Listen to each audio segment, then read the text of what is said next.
Good evening, ladies and gentlemen. It's now 5:30 p.m., Monday, August 10th, 2020. I'm calling this meeting of the Paris City Council to order. Gene Anderson will give the invocation, followed by the Pledge of Allegiance, led by Ms.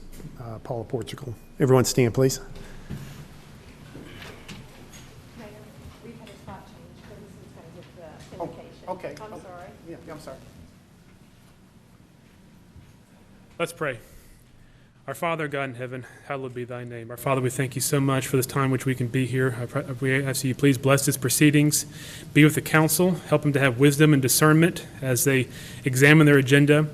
We ask you please guide us as we try to move our community forward. Help us to make good and wise decisions. In Jesus' name we pray. Amen. Amen.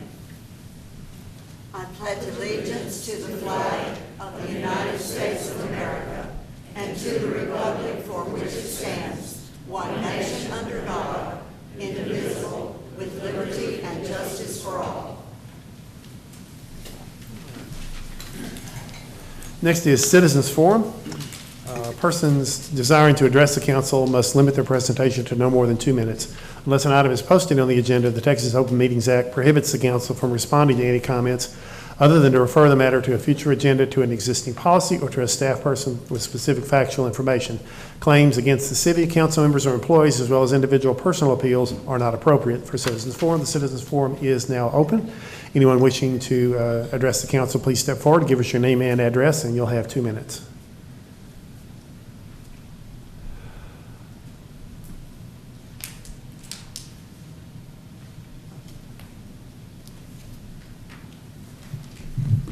Hi, my name is Michael Lakornik. I'm a resident of Paris, and I'm here to speak about what was a decision made on one of the contractors and the suspension of work that the contractor was supposed to perform that is not being performed, but it is budgeted and the money was available. But my understanding is that it's not that it has been suspended until after March of 2021. I believe this is an inappropriate decision, that work needs to be performed. I personally have work to be done, and there are many people, excuse me, that also have work to be done. And I also am representing about 1,500 homeowners, and they have expressed a lot of concern that once that money has been allocated, appropriated, and it's not going to be done, it's being suspended until 2021, is just not right, it's not fair. We would ask that you immediately resume the work on the gutters, the concrete work for gutters, and the curbs and the driveways, and that be resumed immediately. And the way I look at it, there's only 3 choices. One is to use the other contractor, but that would create a firestorm, and I don't think anybody would be interested in that. Have Paris do the work, but I don't know if they have the personnel and the equipment in order to do that. So I think the only viable alternative is to find another contractor that would be willing to assume the exact same specific terms of the existing contract to perform those works, because the money is available. It's just the services that are not being performed. And we're here, and I'm here representing the other homeowners that really believe very strongly that these services do need to be performed and that this should be resumed immediately. I did speak to the other contractor, and although many believe he has standing, he's not going to take issue with anything. So he said, you know, whatever Paris wants to do, Paris is going to do, and he's just going along with everything, and he's not going to stand on whatever legal precedent he may be. 2 minutes are up, but I'll give you a few more seconds to finish up. Okay, I'm sorry about that. No, go ahead. So all I'm asking is that you would give serious consideration to the immediate resumption of the work to be performed under that existing contract. Thank you. Thank you.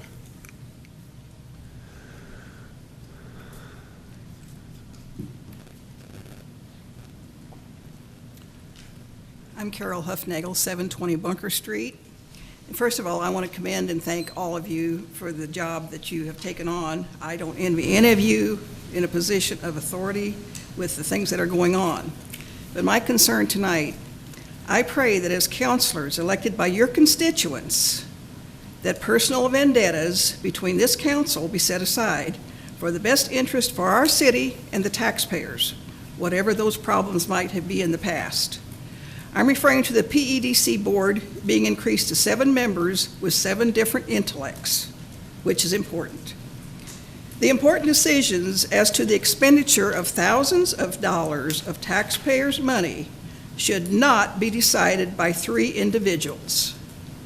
Please reconsider that vote for the PEDC. Thank you all very much. Thank you.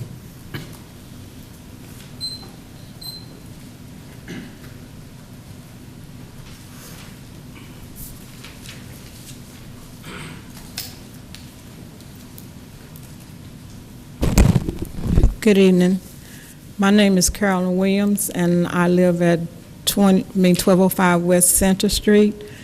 And I am very concerned about the high grass and the lots that need mowing and stuff.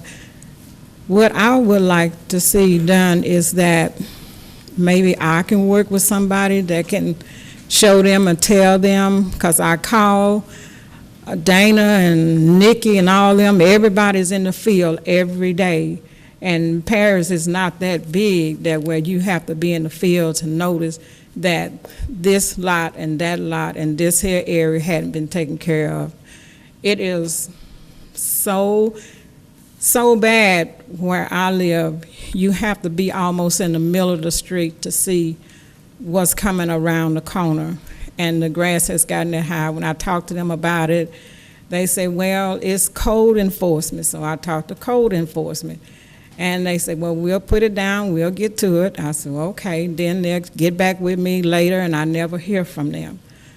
But the thing about it is, Paris is not that big on the northeast side of town, or with code enforcement or anybody else to really realize, don't nobody stay in that house no more. Don't nobody pay taxes there. So the people there are deceased, and the yards need taken care of. And another thing is when they come out and they dig the drainage ditch part, they take the concrete barrier. So the people that was mowing their lot, they can't get over across because the concrete barrier has been taken out. And that makes it hard when you got just a regular riding lawnmower. And I would like to see, know who I can talk to that could possibly lead me to the right person on this code enforcement. Thank you. Thank you. Does anyone else wish to address council? If so, please step forward. Seeing none, I will close the citizens forum, which brings us to a proclamation. I'm going to turn this over to the Mayor Pro Tem. Thank you, Mayor. A proclamation honoring the 100th anniversary of the ratification of the 19th Amendment. Whereas the year 2020 marks the 100th anniversary of the ratification of the 19th Amendment to the United States Constitution, guaranteeing and protecting women's right to vote, and whereas this centennial offers an opportunity to commemorate a milestone of democracy, that the right of citizens of the United States to vote shall not be denied or abridged by the federal or state governments on account of gender.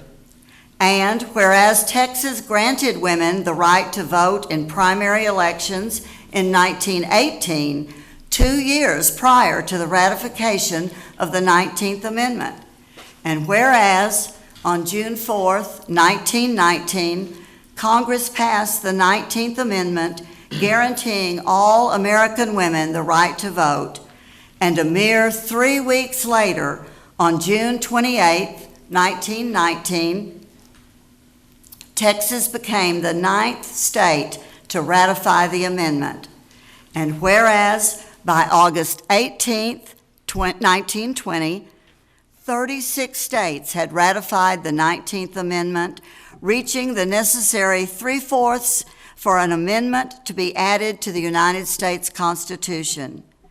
Therefore, be it resolved that I, Paula Portugal, Mayor Pro Tem of the City of Paris, Texas, in honor of the 100th anniversary of the ratification of the 19th Amendment, officially proclaim August 18th, 2020 as the 100th anniversary of women's suffrage. In witness whereof, I have hereunto set my hand and caused the seal of the city of Paris to be affixed this 10th day of August 2020. Would you all come down?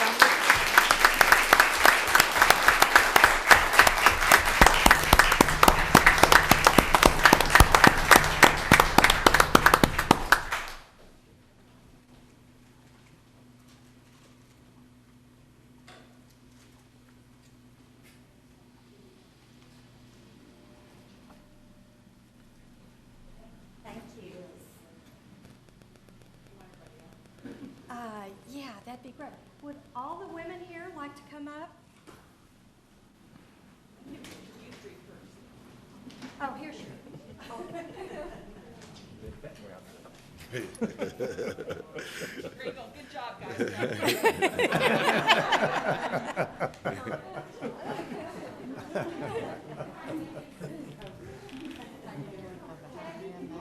Yeah, that'd be great. Oh, wow, this is wonderful.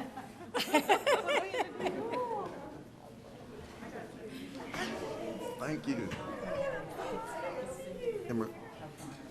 Oh, yeah, Miss O'Connor, how are you?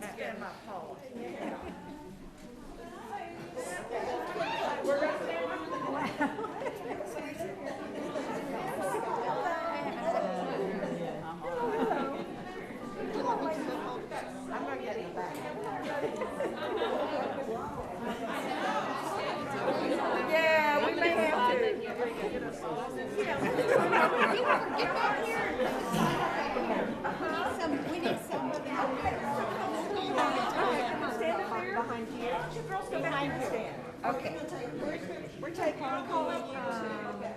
certificate. Oh, well, sorry, got you.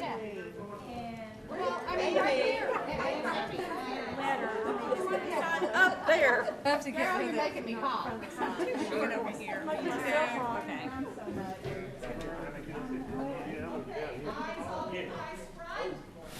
I'm ducking down.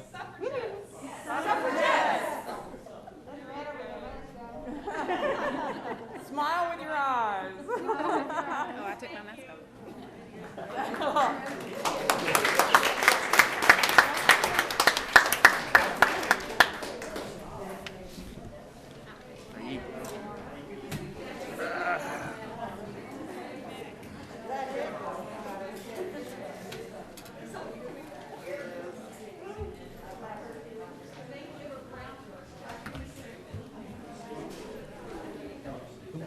That's what goes on the consent agenda.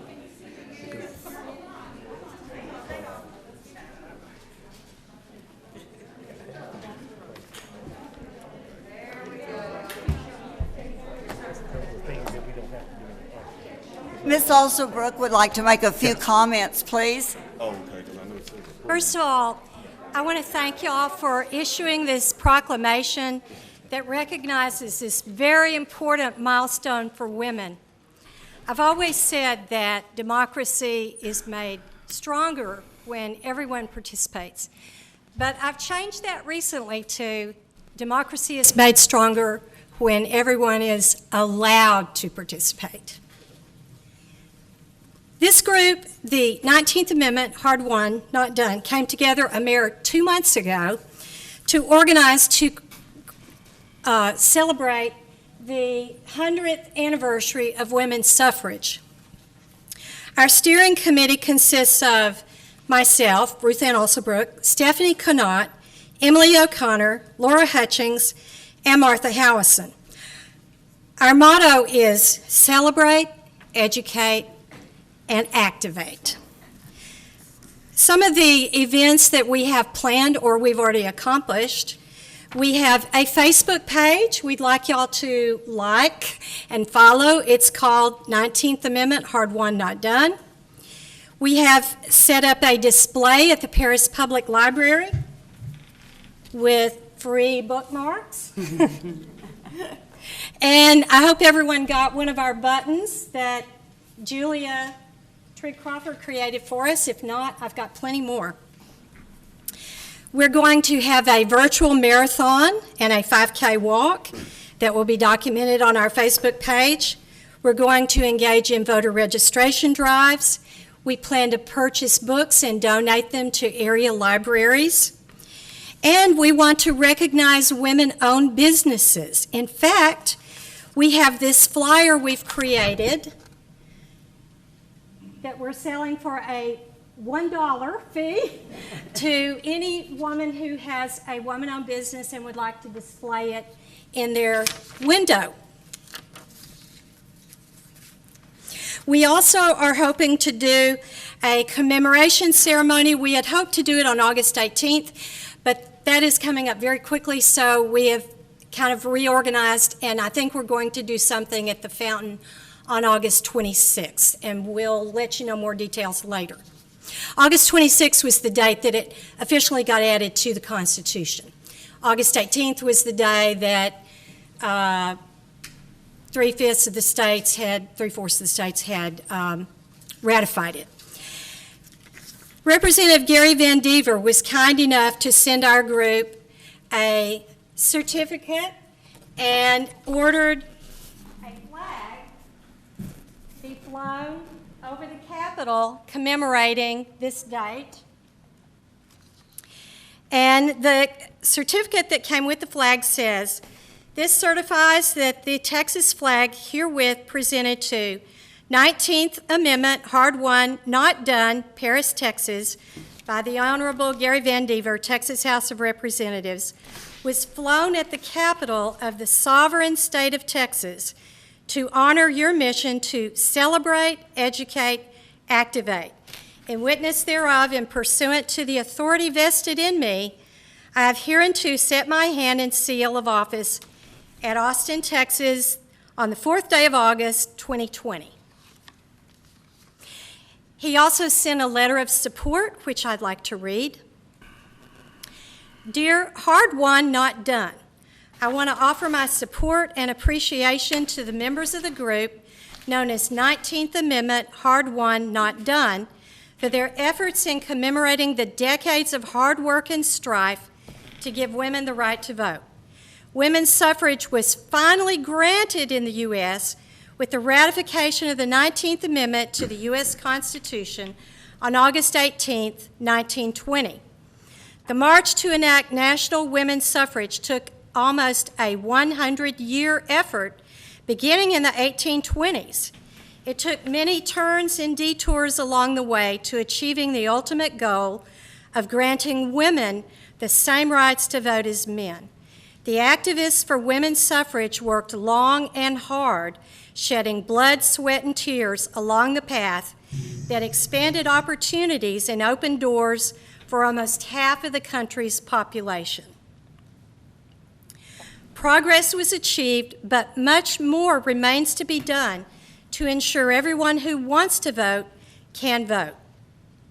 The ongoing efforts of your group in registering people to vote, donating books to schools and libraries, working to recognize women-owned businesses, and participating in other public service initiatives carries forth the ideals begun almost 100 years ago.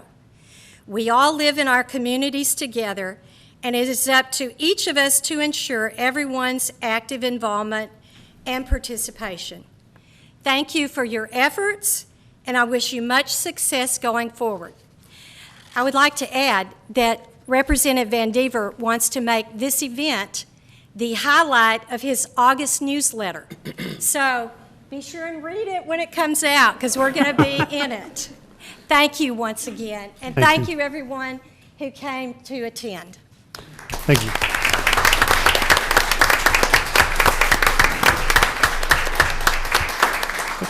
Okay, before we get to the consent agenda, I just want to say welcome to Mr. Gary Savage. We're very thrilled to have him on, an extremely talented, qualified person, and we're back up to 7, so I couldn't be happier. Which brings us to the consent agenda. Does anyone have any, I'm going to pull item number 8 for a little discussion. And does anybody else have anything else that he or she wishes to pull?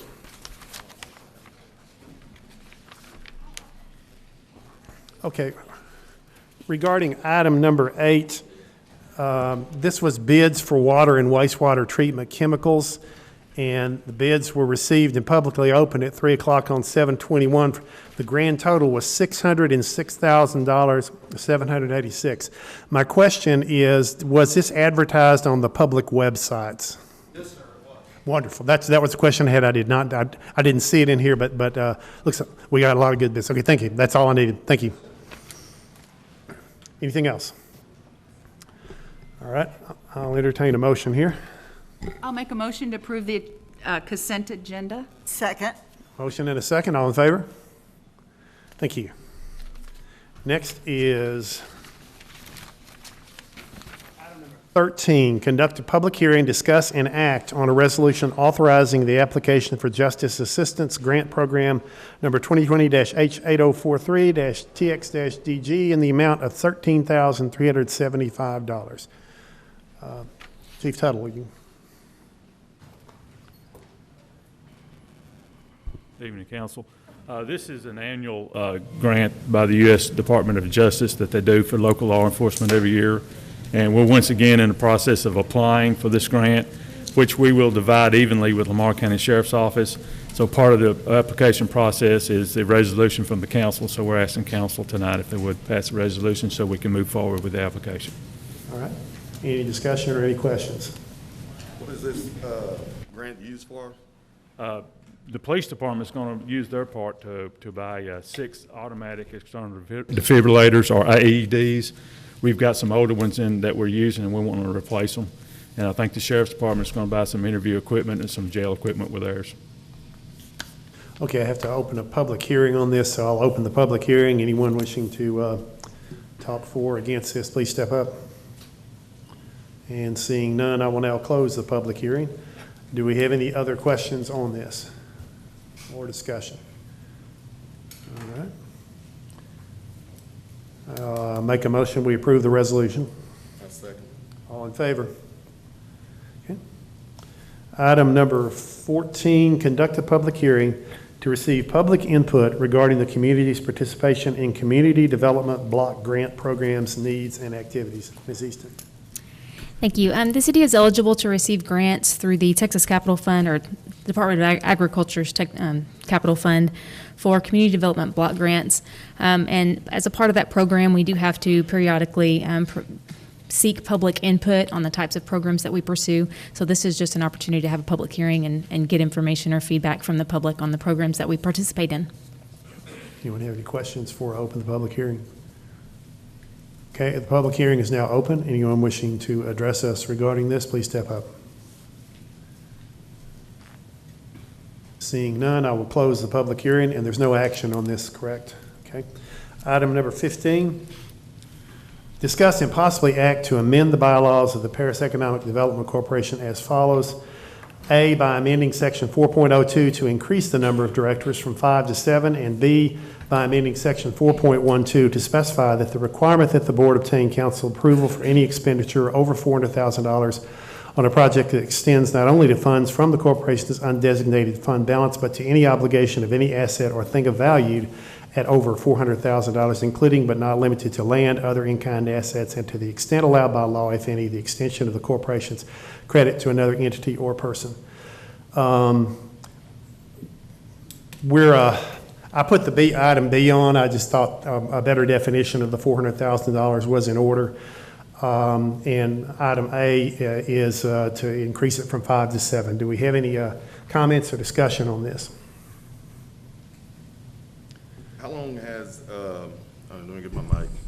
How long has the PEDC been in existence here in Paris? How many years? Close to 30? The election was in 19, is that all? Close to 30 years or something like that? Between 25 and 30 years? 1994, was it? Thinking? I want to say that the election was in 1993, and as soon as the election passed, the board was then constituted, and it has been a 5-person board through that entire The whole period. But time? it's been many years. Okay. It's been 5 the whole time? Yes, sir, as Okay. far as I'm aware. Okay. We have any It discussion? wasn't one of the reasons why this was considered was so that the PEDC could break up into committees and do some more work and not have the entire PEDC board needing to come together to work on a project, that there could be committees set up. And I think that would be I think that would be a great idea. Okay. And just to clarify what the law is on that, a type A board has to have at least 5 directors, but the city, the governing body can name the number of directors. So the 5 is just the minimum, the very statutory minimum.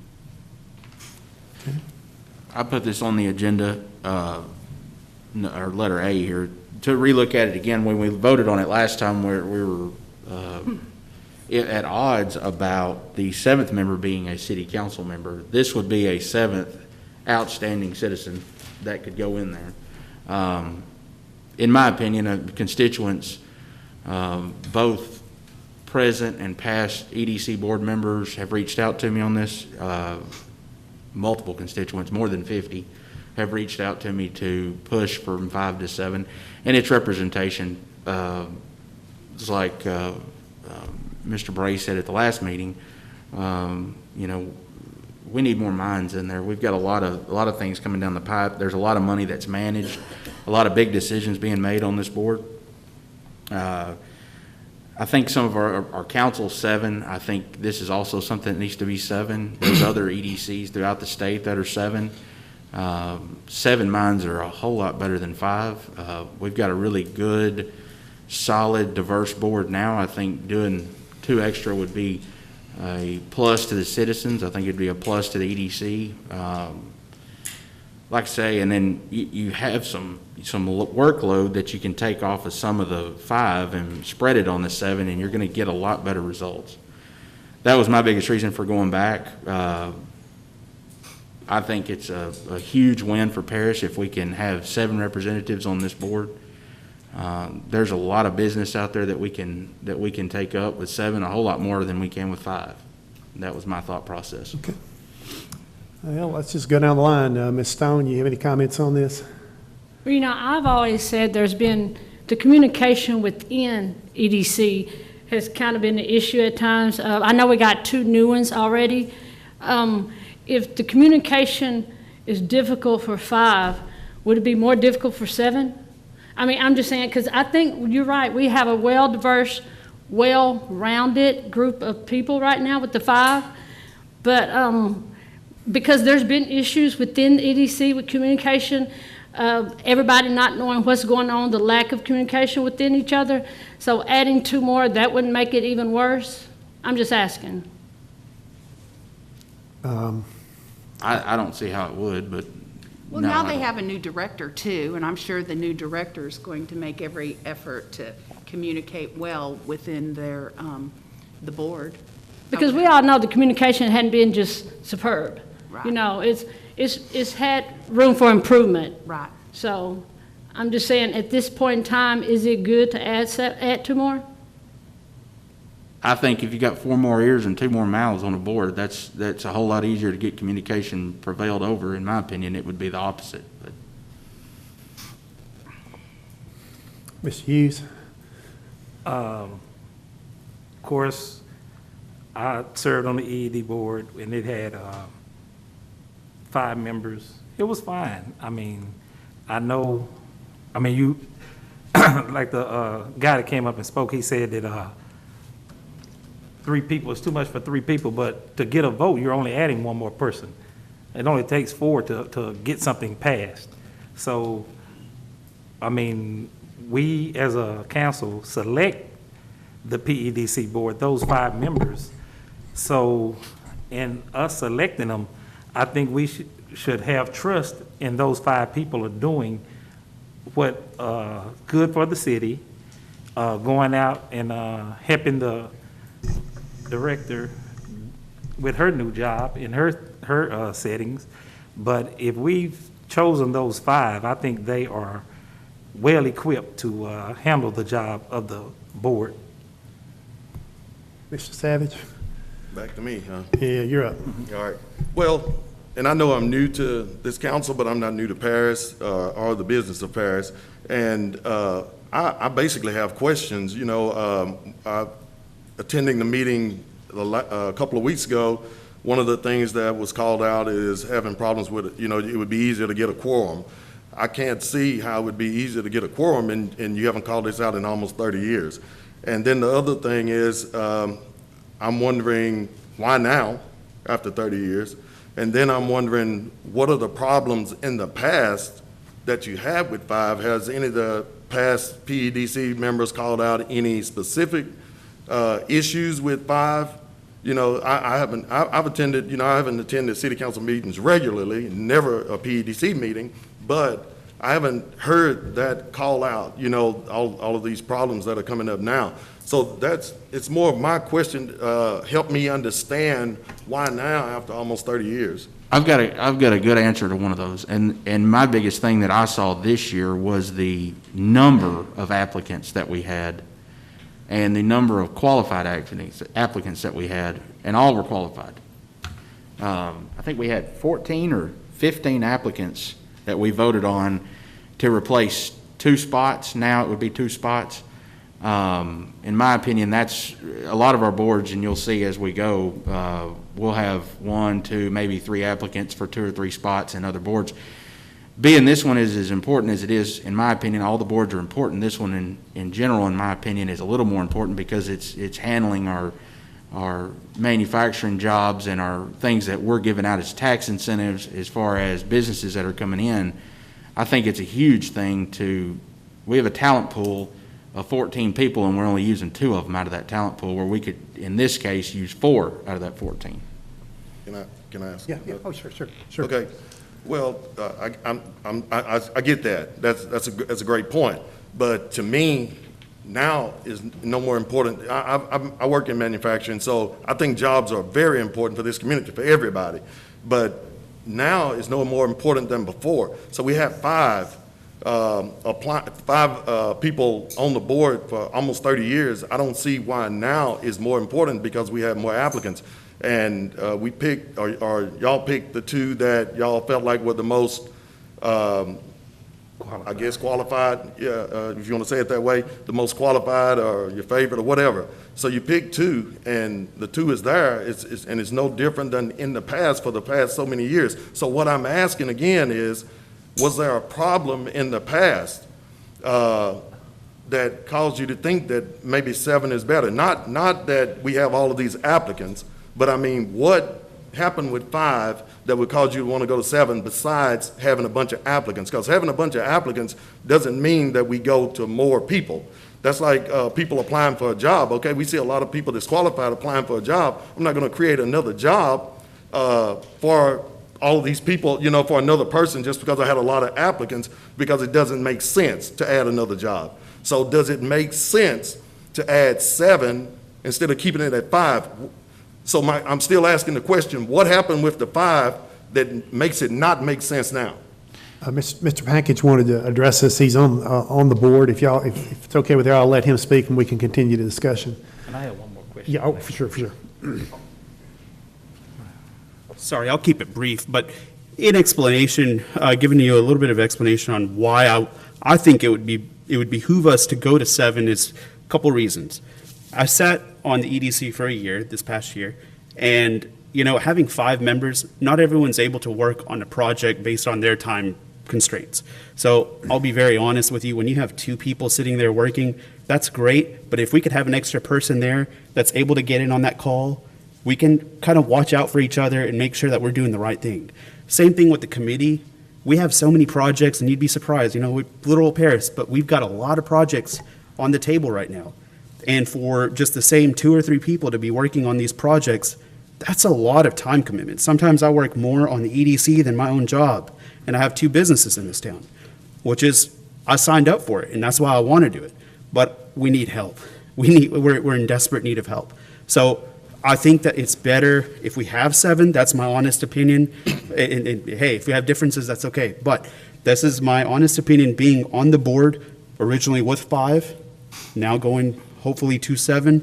We need some great minds here and people that are going to be experienced to take this ball and move it to the 1 yard line and hopefully score the touchdown, get that company here, build more jobs, and get people working. So that's my explanation. If that helps a little bit more, Mr. Savage, we really would need more help because with 5 and a new executive director, it's tough. I mean, we want to be able to have more minds at the table and be able to subdivide. We have so many different projects. 3 can work here, 3 can work here. Hey, Mark, what is the current projects y'all are working on? How, just from the ones that we think we're probably going to be looking at pretty heavy to the ones that are just out in the dust right now? Stephanie, can we discuss something like that and we just doing board members? Well, I mean, you can kind of, you're talking. Just in a general number. Don't talk about specific projects. Yeah, don't I name wanna make sure we anybody. say- won't say. Projects, or we got 10 Yeah, I just wanna projects. You make a great point. I'm not going to say anything specific, but we have 3, I would say about 2 or 3 companies that are really hard on us right now that are saying, hey, let's get this done. Even during COVID, we really need to get these deals done because this will bring a numerous amount of jobs. And I won't disclose how many jobs that is, but that's a lot of jobs that we can have here.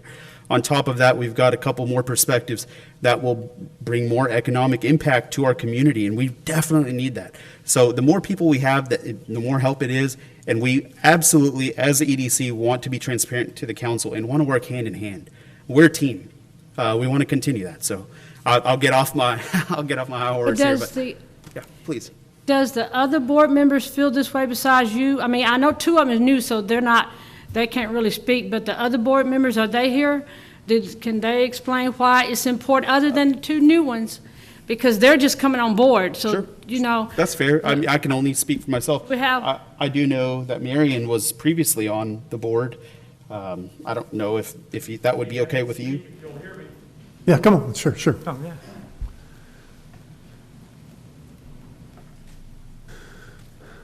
You know, I was thinking about your question, Councilman Savage, and, you know, one of the things would be is to ask is, you know, would that mean that the city council could do more and do better with 5 rather than 7?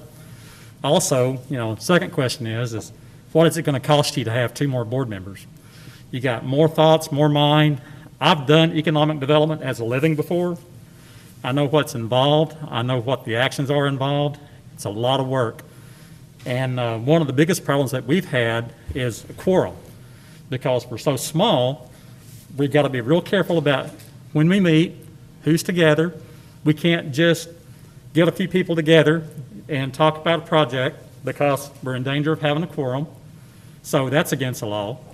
And, you know, then there's many times, too, that we've had meetings scheduled and we've had to cancel the meetings because some of us were out of town with our real jobs or something like that.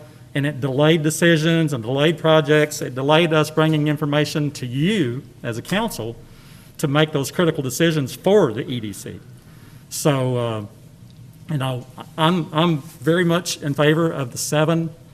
And as I'd stated before, when we were considering the council, I'd love to have any one of you on the board. You know, of course, I'm not a board member. I feel like I am because I love Paris. I want to see it grow.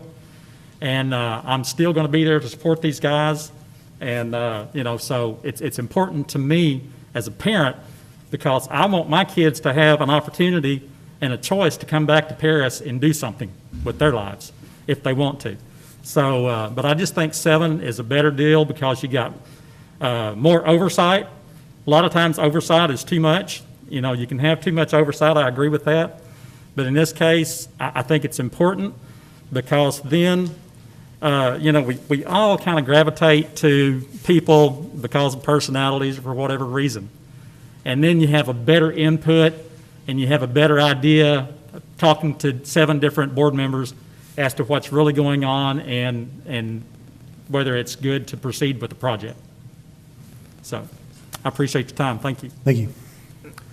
Now, my next question was that, and I do believe that people contacted you, Clayton, about this, and you were all for it, which I totally understand.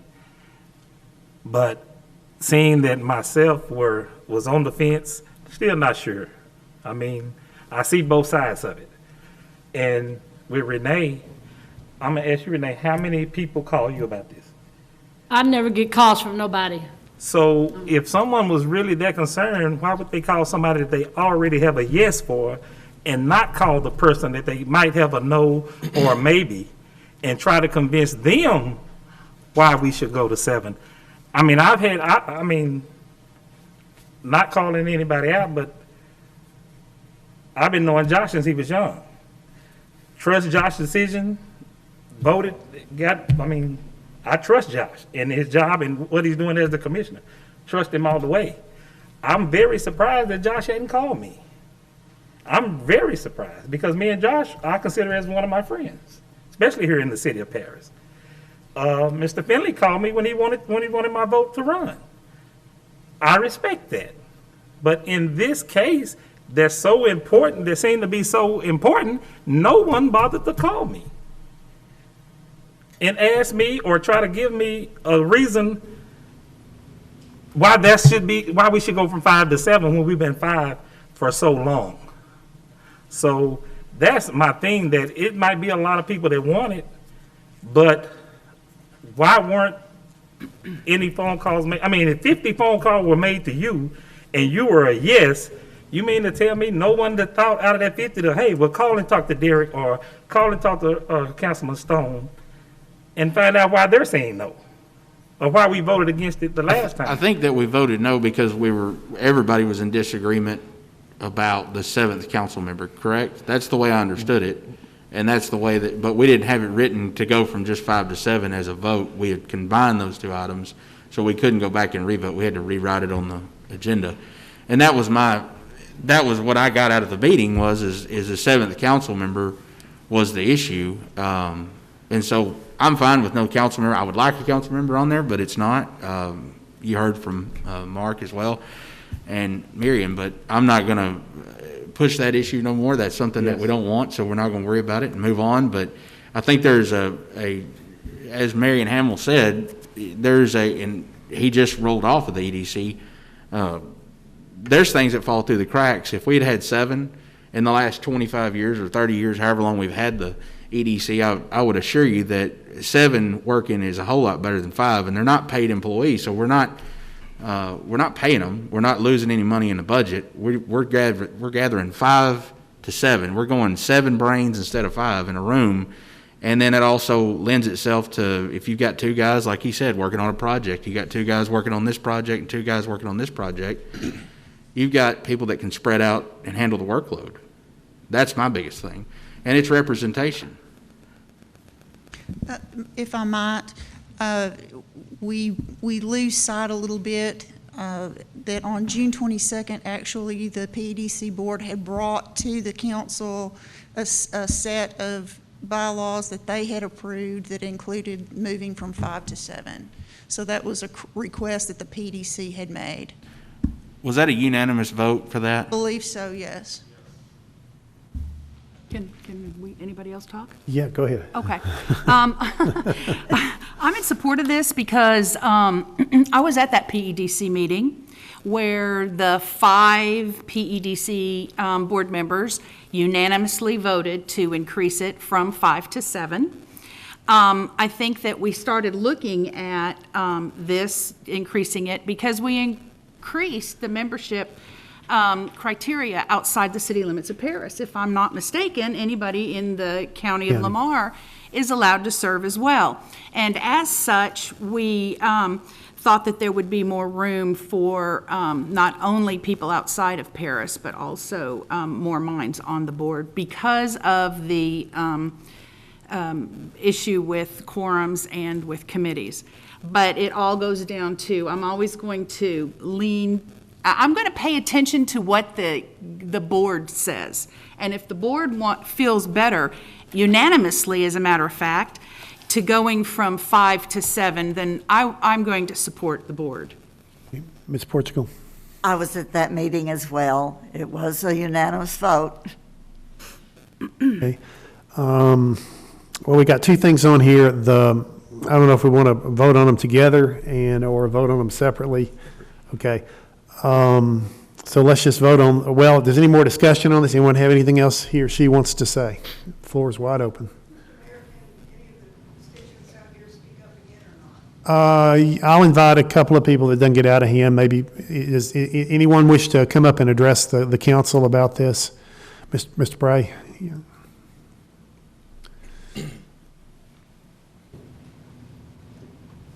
Mayor, council, thanks for the opportunity to speak tonight. Mr. Hughes is exactly right. I have known you for 25, 30 years. We have a long relationship. I did not contact anybody directly. It's been a contentious issue. I'm ready for all of us to work together and move this thing down the field. And so I've said all along, I would like to go from 5 to 7. If you make a choice for us not to go from 5 to 7, then I'm going to support that, and we're going to go to work as hard as we can. Like I said at the meeting prior to this, I'm in love with the idea of 7 different minds. And strictly because when you look at the diversity of the 7 that y'all would be putting on there, it's a great group of people with totally different talents. And so I know at one time there's been debate about whether we wanted a council member. I know Ms. Stone has not been in favor of that from the word go. I know that other council members have been very in favor of that from the word go. I don't care either way. I would be happy to work with a council member if y'all so chose, but if you don't so choose, then I'm happy to go to work with 7. If not, we'll go to work with 5 and we'll do the best we can. But I know that 7 minds are still better than 5. Thank you. Okay. All right, anything else on this? Any more discussion, comments? Oh, yes, Ms. Huffnagel. Yes, Carol Huffnagel again. You know, yesterday has passed, and all these issues of the various protests that have been going on for the last several months, that's 200 years past, 100 years past, whatever. I think the 30 years that the PEDC has been in existence has nothing to do with it. Business trends change, environment changes, and I think we have to live for today and think about tomorrow in our city down the road, 10, 20, 50 years down for our children. And I beg you, what is wrong with having 7 members on the board? I mean, getting different ideas and intellects in there is not going to hurt anything. And if there's been discord in the past, which there has been, please, guys, put 7 members on there. It's important for our future. Let's forget yesterday's. Thank you. Thank you. And, yeah. Can I say something? Yeah, yes, sir. I agree with the lady on going forward, moving forward. I totally agree. The future is what's important, but you will never get to the future unless you remember the past. So I totally agree with what you're saying about the past, forgetting the past. I absolutely disagree with you about that. And also, you ask what is wrong with adding 7, but when you ask what, you also have to ask why. There's a why in there too. There's 2 questions. There's 2 perspectives. And as far as what Mr. Bray was saying about diversity, you know, you can look at diversity in a whole bunch of ways. Numbers doesn't make diversity. I think the 5 members that are there right now, I think you see a diverse group. I really do. So it depends on your perspective, how you view things, the way you see things. And from my perspective, I want to do what's best for the community. That's what I want to do. I want to do what's best for the community. So I will never forget, we can never forget the past to go to the future. You'll never get to a correct future if you forget about the past. Mr. Finley motioned that he'd like to speak to us, so I'll give you a couple of minutes, sir.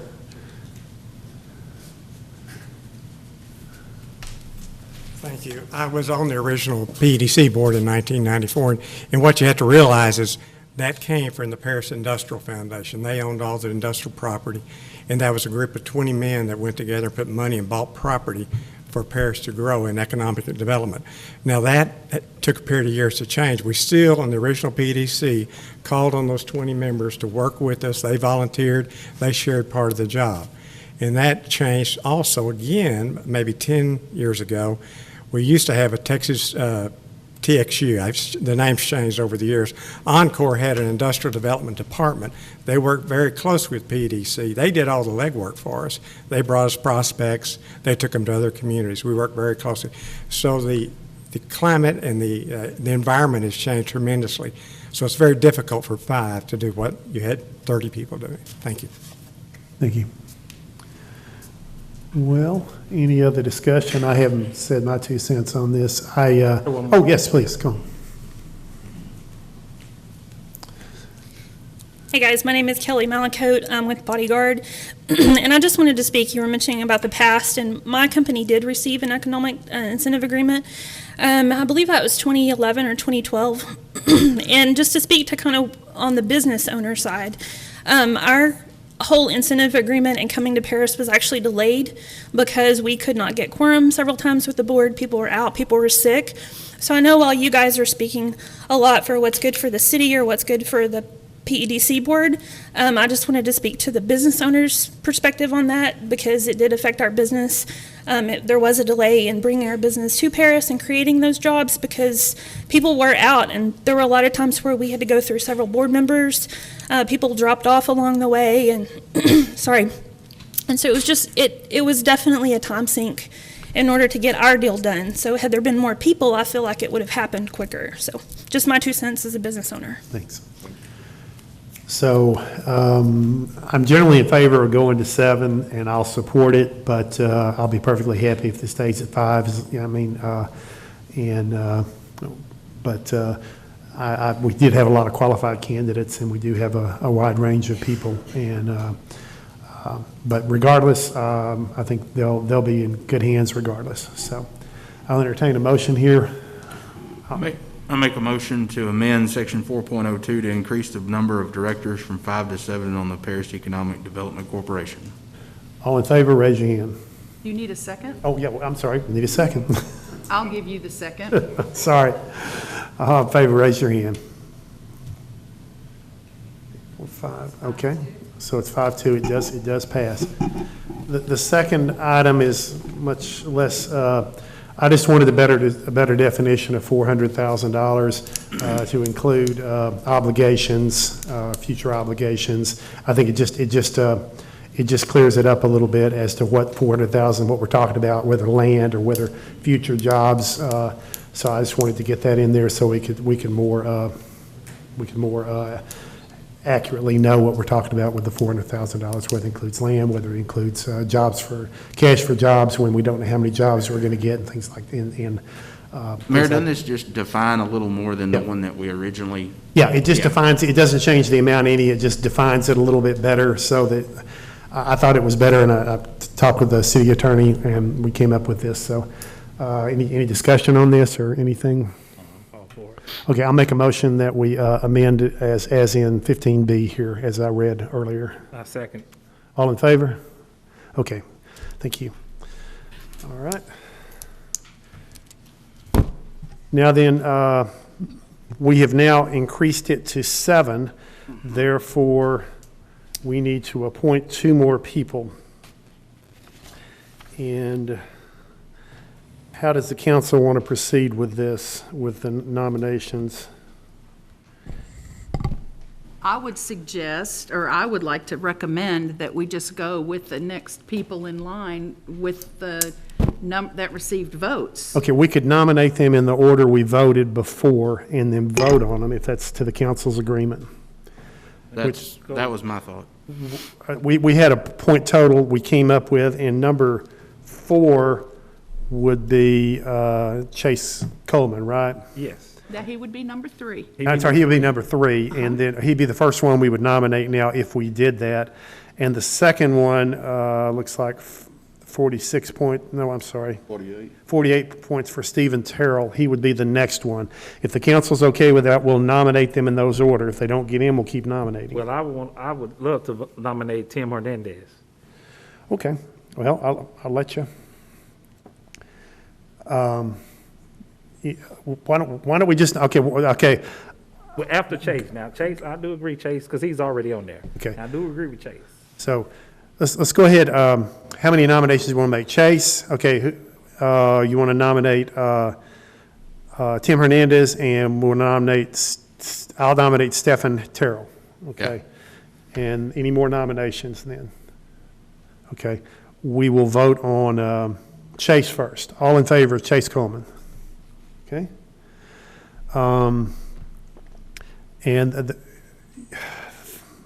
Mr. Terrell? Mr. Terrell, who's in favor of Mr. Terrell?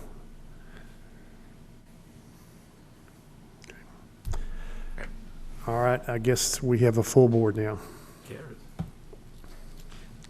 Mayor, did you want to discuss staggering those terms? You're allowed to do Yeah. that within that agenda item. Debbie, go to Carol now, since he's last. Yeah, why don't we put Terrell on, is it okay to put Terrell on for the 2-year term instead of a 3-year term? I'm cool with that. I'm fine with that. Okay, all right. Is Mr. Coleman going to be for a 3-year term? I would think so. What are the current makeup of the He terms? initially was appointed as a 2-year term. So how many people are going to come up each year? That's really what matters. How many people will You're gonna have one come year, up? you're gonna have three, no matter We're going to have what. 3, as long as we've got it so that one year there's 3, another year there's 2, and another year there's 2, that's ideal. So where are we now? Janice, can you, I can tell you right now with adding, initially y'all were adding Chase for a 2-year term, and that would have made 2, 2, and 2. So you just need to have one of them have a 3-year term. So you're still gonna have 2 people coming off every 3 years, and then you're gonna have that 7th person. yeah, so if we Will get. be one or the other. Okay, so if we give Chase a 3-year term and Mr. Terrell a 2-year term, that will accomplish that goal. Okay, is the council in favor of that? Okay, do we need, I make a motion that we do the terms as we described, 3 years for Chase and 2 years for Stephen Terrell. Stephen Terrell. Okay, all in favor? Okay. May I ask who seconded it? Me. Derek, thank you. All right. Item number 17, discuss and provide direction to staff on moving forward with forgiving civil penalties on appropriate properties. Who's going to present this to us? I can do that. You're aware, of course, that we've had some properties come up in front of us over the last couple of years. I think we've done this 3 times just in 2020. Cases in which the Building and Standards Commission issued a demolition order on a particular property and also assessed civil penalties of $1,000 a day. That interest just compounds astronomically. And the penalties and the interest just far outstrip the value of the property. And we had talked a little bit briefly about whether we wanted to be proactive in terms of kind of clearing some of those off of the board, inappropriate situations. I've had Mr. Talley working with me to compile a list of those orders. I think we're looking at over 1,000 cases, but what I've got in my hands are actual orders for about 50. We can continue to do this on a case-by-case basis if that's what you want to do, or I could bring you batches of, say, 20, 25 at a time that we vetted to know that they are already demolished and that the value of the property is not anywhere near what the civil penalties are. So the same sorts of considerations that we've been talking about on these other properties. I think that would make it easier, more conducive for these properties to sell, hopefully have structures built on them, raising their taxable value to the city, as well as being a more efficient use of council time. But I'm seeking direction from you as to how you wish to proceed on that. Personally, I'm in favor of being proactive on it rather than waiting for them to come to us on a case-by-case basis. If y'all can identify some that are clearly straightforward, clear-cut, present them to us in a batch, is my opinion. Sure, and I'm not talking about, to be clear, about releasing the actual demolition liens if we did the work, just the civil penalties. Yeah, agreed. Anybody on the council? Hey, y'all. Let's do like 10. I don't know about 20. I have a question. Yeah. Well, 10's an easier resolution. I don't know. I'm just saying. This project will take some time, you know. How many outstanding do we have in today, you think? I think he's come up with a list of about 1,000 properties because they did this from 2012 to about 2016. And to begin with, it was a good idea to try. to see if that really lit the fire under some people, and it really did not light the fire under people at all. So now we know we don't do that anymore. But we do. It would be, I think it would be a good idea to try to clear some of these off, because it's just kind of ridiculous. The numbers are. May I speak? Yes, Huge. please. Okay. I wanted to know what constitutes the civil penalties and the, all this that you're wanting us to consider waiving. What constitutes all that? Well, the civil penalty on these orders that we're talking about were $1,000 a day if you did not demolish the property within 30 days. So. And that's it? I'm sorry, no, And that's it? That's not any of the demolition costs? Because if they didn't demolish No, it's not the demolition cost. We did. Right, and I'm not talking about waiving the demolition cost at all. Okay. These are just these were penalties, you know. Because they didn't take care of their Yeah, property. kind of in the sense of a fine for not having done it, and they just, every day was another $1,000. I understand how interest, in penalties that goes, but I just didn't know what this constituted. So when you have a bill for some of this property. Correct. Does any of it have back taxes that were not paid? Some of these properties probably do. Okay. Does any of it have to do with any of this money incur the taxpayers having to pay somebody to mow the lawn that they refuse to mow? Well, there may be nuisance liens on them too, and I'm not Okay. talking about releasing those either. What about if they refused to demolish their property and it became such a hazard, the city of Paris had to demolish the property and they attached the cost of that onto the house? Are you talking about having any of that removed? Oh, gosh, no. We're just talking this theoretical $1,000 a day, essentially a fine. Okay. Well, why are we having a fine assessed to this stuff if we're not going to enforce the payment of the fine?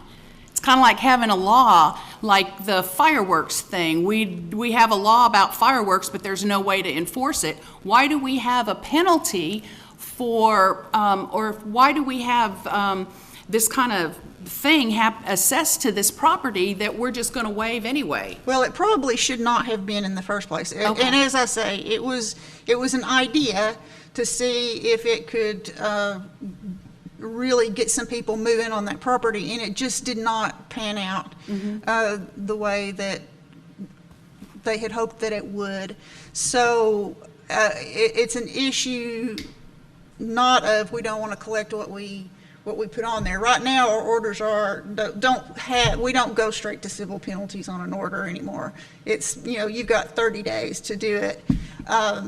And then a lot of times, depending on the value of the property, if we have to take it down ourselves, we're just assessing the lien. We're never putting civil penalties on it. We're just assessing the lien, and the lien accrues interest as well.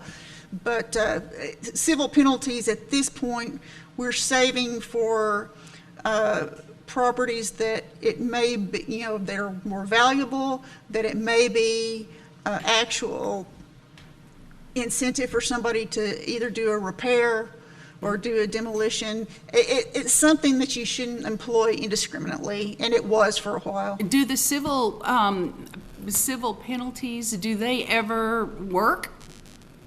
Are there any cases where it works?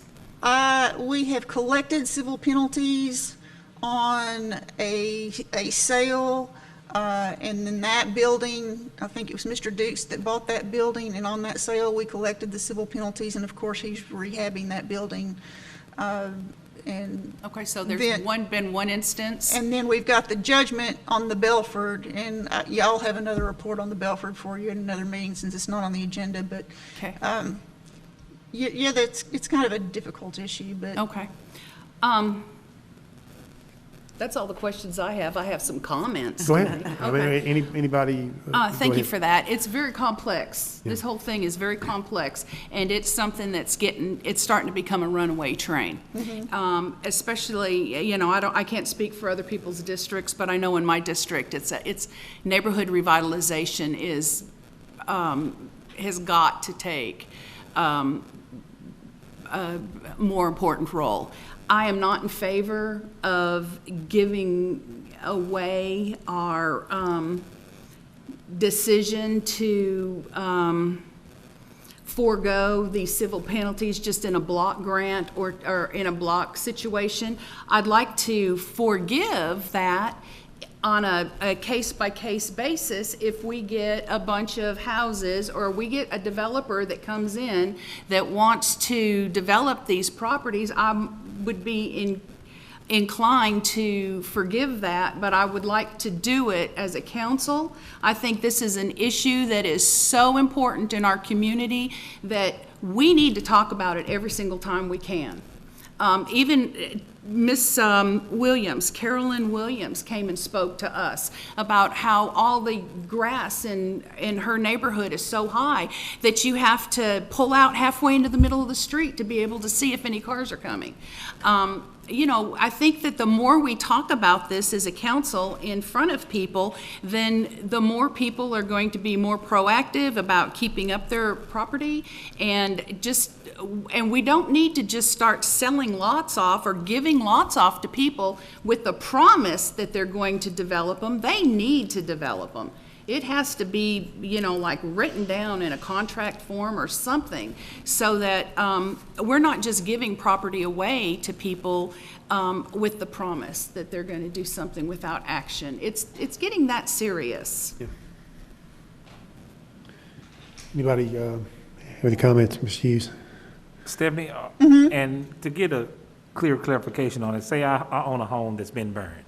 Right. And I haven't demolished it, so the city comes and demolishes it, so after the 30 days, they start finding me $1,000 a day, and then eventually the city will demolish it. Well, that would have happened like in 2013 or 2014. If that happened today, you would have a demolition order, but it wouldn't automatically have those civil penalties on it.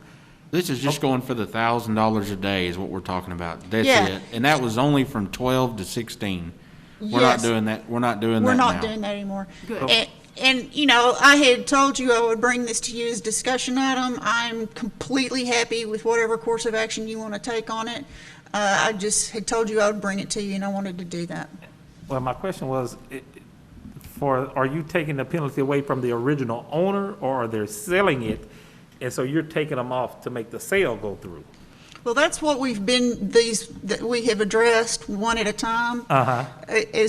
We're getting calls from title companies, and they're wanting the sale to go through. Okay. I think my district is worse than any district we've grown up with abandoned properties. But, like Ms. Knox said, that it's still, people are buying them during the city sales or the county sales and are not doing anything with them. I mean, they're still grown up. So it was sold from one person to another. They bought it real cheap, but then they're not even developing it. So I'm with her all the way. If we're going to sell it, it has to be something attached to it that you're maintaining this property. And because it's so many grown lots that code enforcement can only do so much. And I speak with them 2-3 times a week. They're trying their best. But the city just can't take on all that property. And then there's only certain things we can do as a city because we don't own the property. And people fussing and want something mowed, but it's not city property. Well, and I think we may be talking about, because these issues are complex, that we may be talking about more than one potential program. Okay. You know, what I brought to you today was simply if we're going to start being proactive on removing some of these civil penalties on these. Like I say, not removing the demolition lien. Yes. We still want to get the labor we put into it and the cost. We want to get our cost back for that. But again, whatever your pleasure is, we'll do it that way. We're not forgiving back taxes, and we're not forgiving liens, and we're not forgiving the cost of the demolition. It just makes sense to me that you can look at the properties that have these civil penalties, and It doesn't have to be one, it could be 5 that you bring us at a Sure. time. I mean, you know, and it's a difference perhaps in someone looking at a property and saying it's got 3 mowing liens for $300 each with some interest, and a demolition lien of $1,000 with some interest in it. Yeah, I can maybe swing that. Versus it's got all those things on it, and then it's got $300,000 on it in civil penalties. I'm not going to look at that. Yeah. That's too much trouble. So, I mean, but that's a policy decision for you guys to make. That makes sense to me. It makes sense to me, especially since we're not collecting it anymore. We're not assessing any more of So these. let me get this Fines, straight. You right? would still be the council's decision. You bring us to Oh, us in gosh, yes. lots. I'm not asking for administrative authority. I'm asking to bring these to you. Yeah, And maybe. if you want 5 at a time, so that you can see that the criteria are met, and what those criteria are, I can do it that way. Just y'all tell me what you want me to do, and I'll get it done. What y'all's feeling? That sounds reasonable to me, but what y'all's feeling? Makes sense to me. I mean, I think 10 sounds good. 10 sounds, He- 5's good, 10's What is better. that? 20, Mr. Pilgrim. No more than sounds like 10. a lot, but I mean, Yeah, I'll do to have whatever. to kind of weed through, but Mr. Pilgrim recommended 10. I think that sounds pretty good. That's manageable for I us to can look do them at. in 10, and it's a long list to get through, and we're not going to get through them in 6 months, but we'll take our time and make sure that the ones really are appropriate. If you bring us 10 a meeting and there's 1,000, let's do the math, that's 100 meetings. That's, if I'm, math is Have right, one long meeting and do it all. that'd be about 4 years. It's a long project, Mayor. But certainly, bring us the ones that you think are the most obvious Yeah, first. okay. and I don't think if you brought more that we'd objected, but. Okay. Okay, no motion needed on Thank that you very one. much. Okay. Number 18, approve a resolution designating a non-radioactive hazardous materials route designation. Ms. Easton. Thank you. As several of you may recall, back in 2018, we initiated a process with TxDOT to designate our loop as our hazardous cargo route. It's a lengthy process to get through TxDOT and the FHWA to make that designation. We submitted the report to them in December of 2018. And just this month, they've gotten back to us and have approved of that route designation. So what they need to finalize that process is a resolution from the city council, basically approving of that. And this is a good thing to keep large trucks that are carrying petrochemicals and certain gases and all of those out of the inner city and limit it to our loop if they're traveling through Paris. Another bonus to this is that it allows us to install larger signage on the approaches to our loop that can sign trucks to keep to the loop, hopefully reducing the number of trucks that come through downtown just because their Google Maps tells them to. So there's a couple benefits that we're trying to get out of this.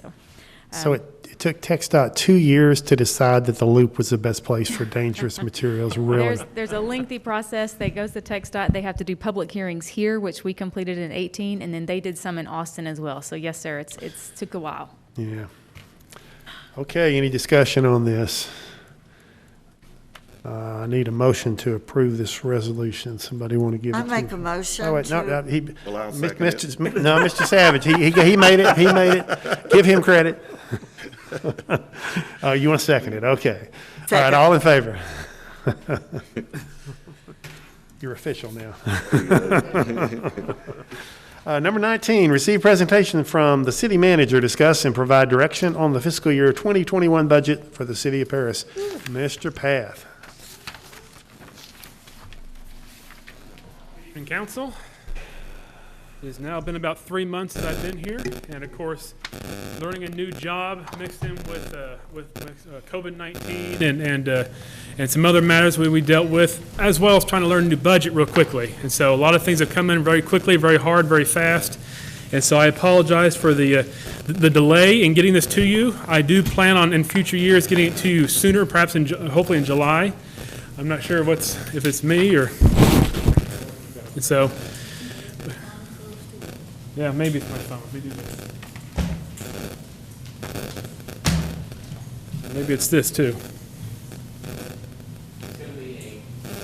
Cell phone. Oh.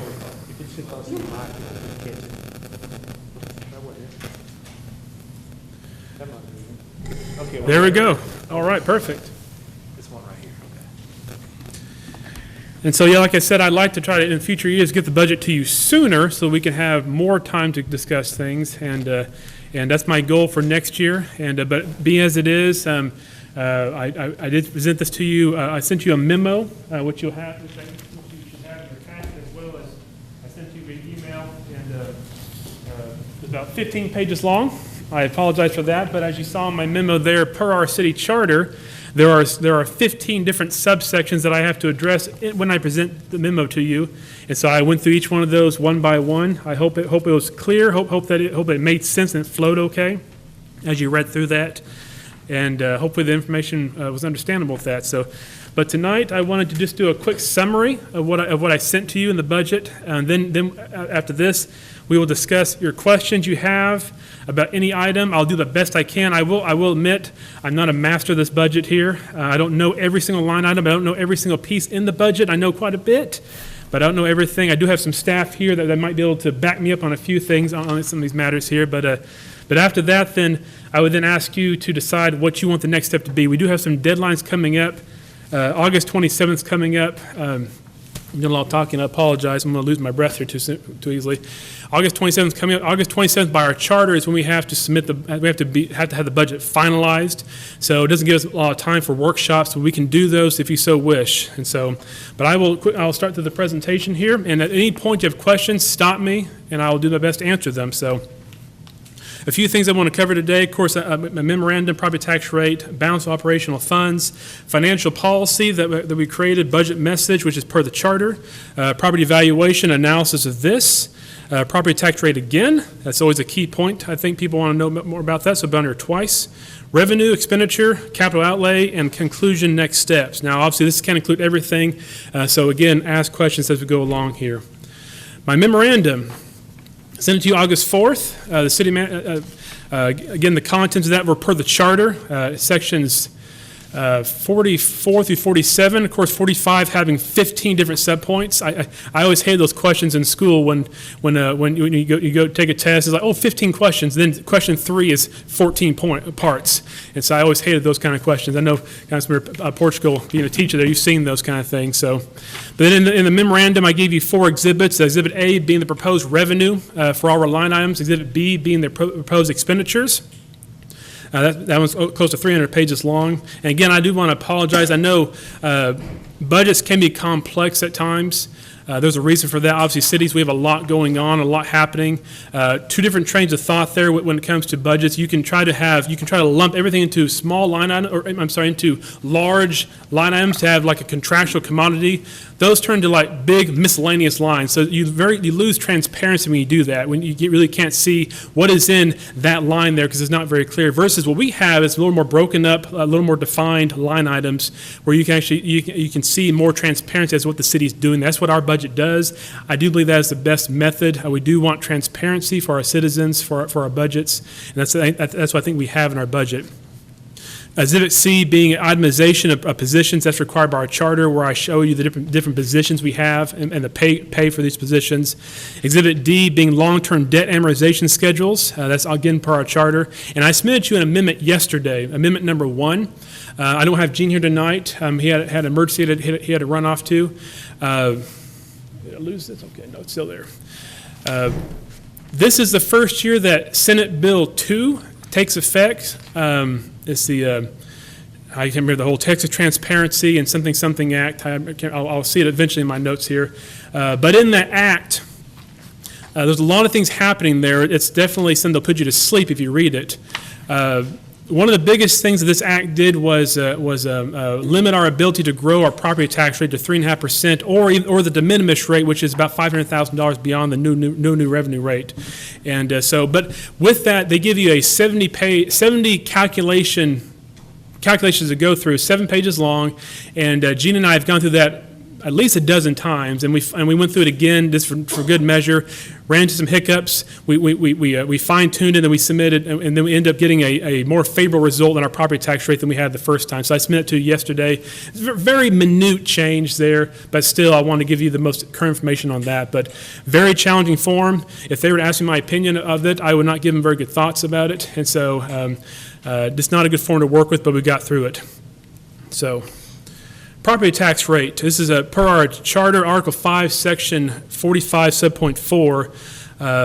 Both operational and maintenance tax rates, as well as debt service for tax rate, are decreasing.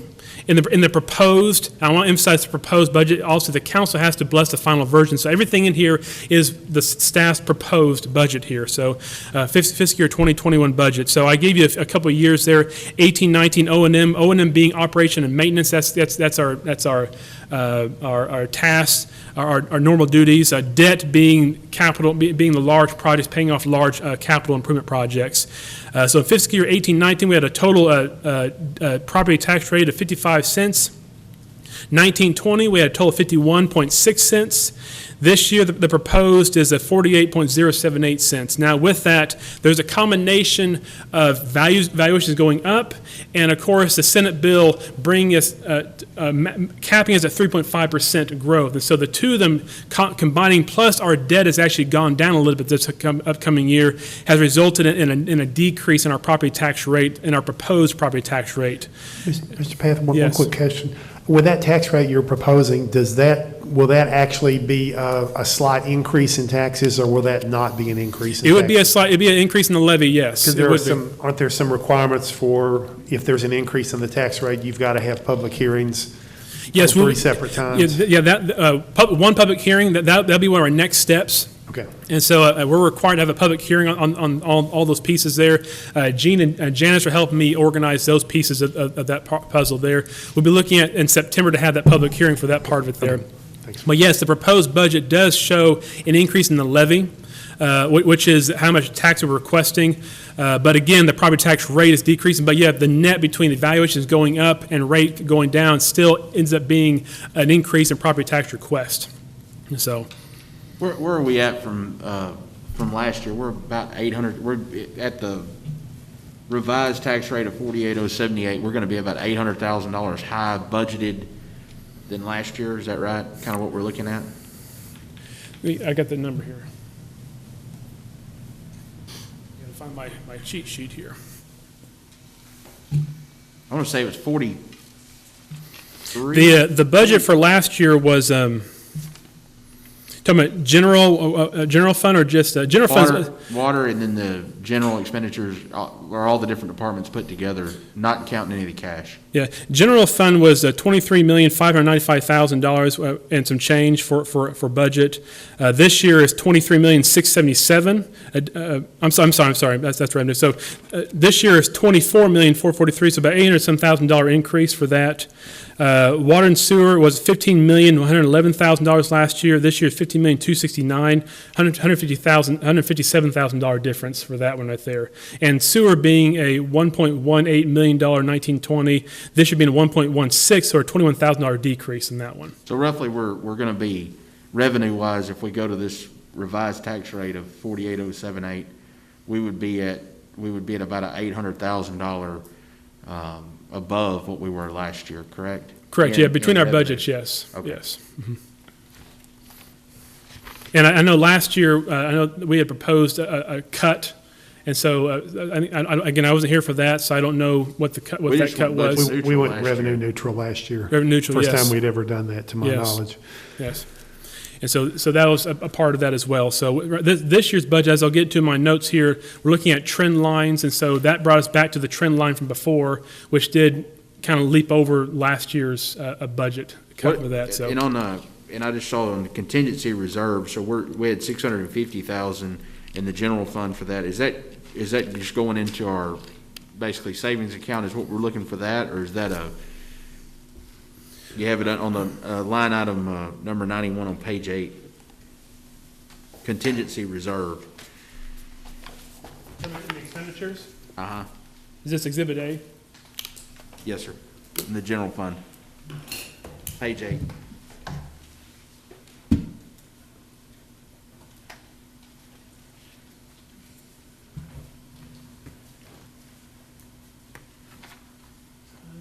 me see your page, I guess, real quick.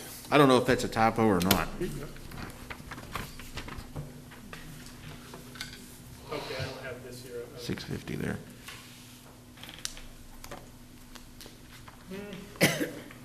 I just noticed that when everything else I've seen, but.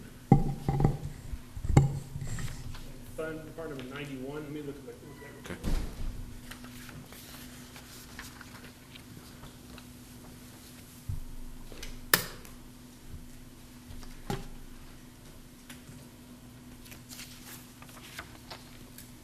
So I didn't produce that summarized version there, so I have to try to use some fancy dancing with those fingers and facts. You're all right.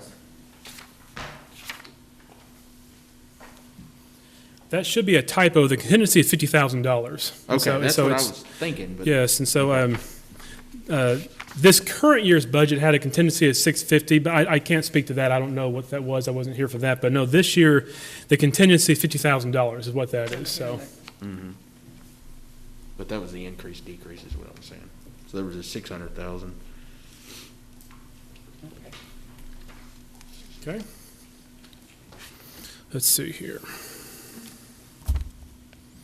Again, the proposed fiscal year 2021 tax rate will be the lowest tax rate in at least the last 5 years. And the proposed fiscal year 2021 tax rate, to the best of our ability, is in compliance with Senate Bill 2 as well. All right. Next slide, a balance of operational funds. The proposed fiscal year 2021 budget consists of 44 separate funds. A lot of those are special funds, but we have 3 operational funds that we work out of on a daily basis. That is the General Fund, Fund 01, the Water and Sewer Fund, which is Fund 10, and the Sanitation Landfill Fund, which is Fund 45. That is the predominance of our budget, right between those 3 funds. That's where you get all of our operations out of. The other funds are a lot of our special funds, things like the municipal court security fees, if you have a CDBG, things that are for restricted purposes only, not for operational purposes every day. We can't use that money for balancing our budget. And so just looking at our 3 operational funds, I have them proposed as balanced. Expenditure equals revenue for next year. And so the revenue we look to raise is matched with expenditure that we look to spend next year. Now, the combined operational budget between those 3 is $40,878,197 expenditure and $40,878,197 in revenue.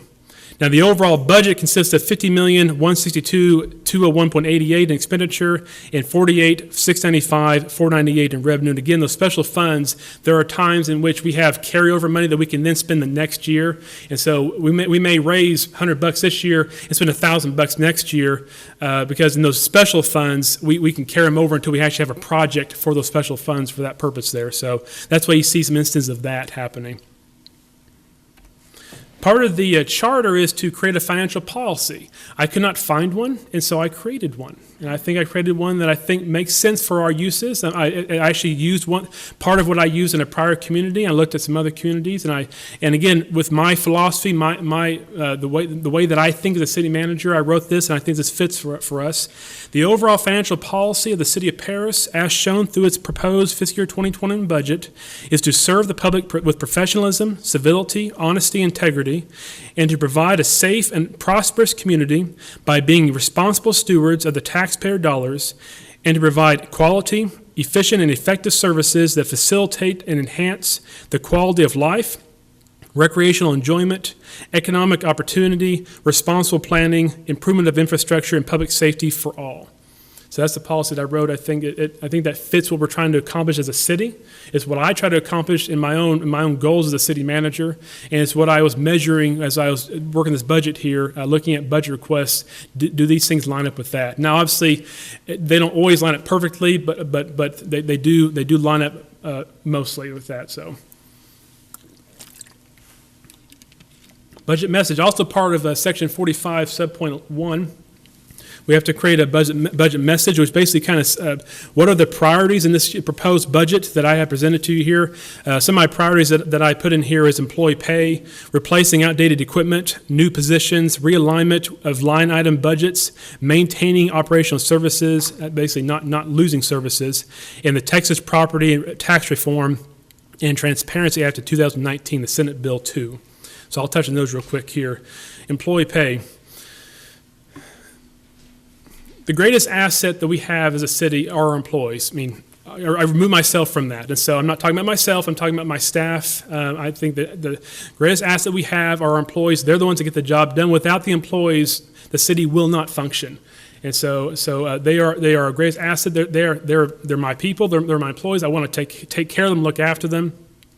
And so, because a lot of things that we do as cities are labor intensive, and we do things that the private sector cannot do. We provide parks, we provide police services, we provide fire services. These are things that the private sector cannot do for us because there's no profit in that.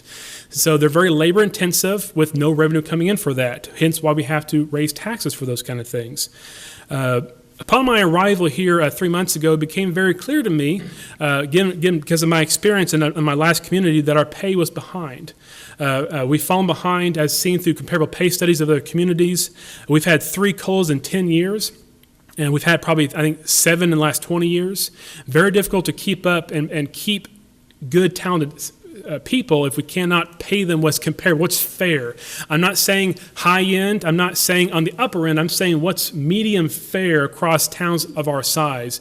And from what I can see looking at pay studies, we're not keeping up with that. And so it's very challenging to keep employees. Many vacancies exist and or turnover occurs as we see in the budget. One thing that I saw looking at the last 5 years, we would budget $400,000 in its salary line, but we only spend $250 year after year after year after year. And the reason is we can't keep people. We'd have 4 or 5 vacancies nonstop. And so the mindset is, I guess we'll keep budgeting for them because we need them. I mean, we have trash services. They're the worst one. We have, I think, 7 vacancies in that position when I last looked at the budget. And so we have to use a lot of temporary work for that. We need the positions, but with our pay being what it is, we can't keep them. And so we lose knowledge, we lose history, we use skill set, and we can never get past that basic service because we have to keep starting over all the time, trying to train people. And so we can keep budgeting for that, hoping they're going to stick.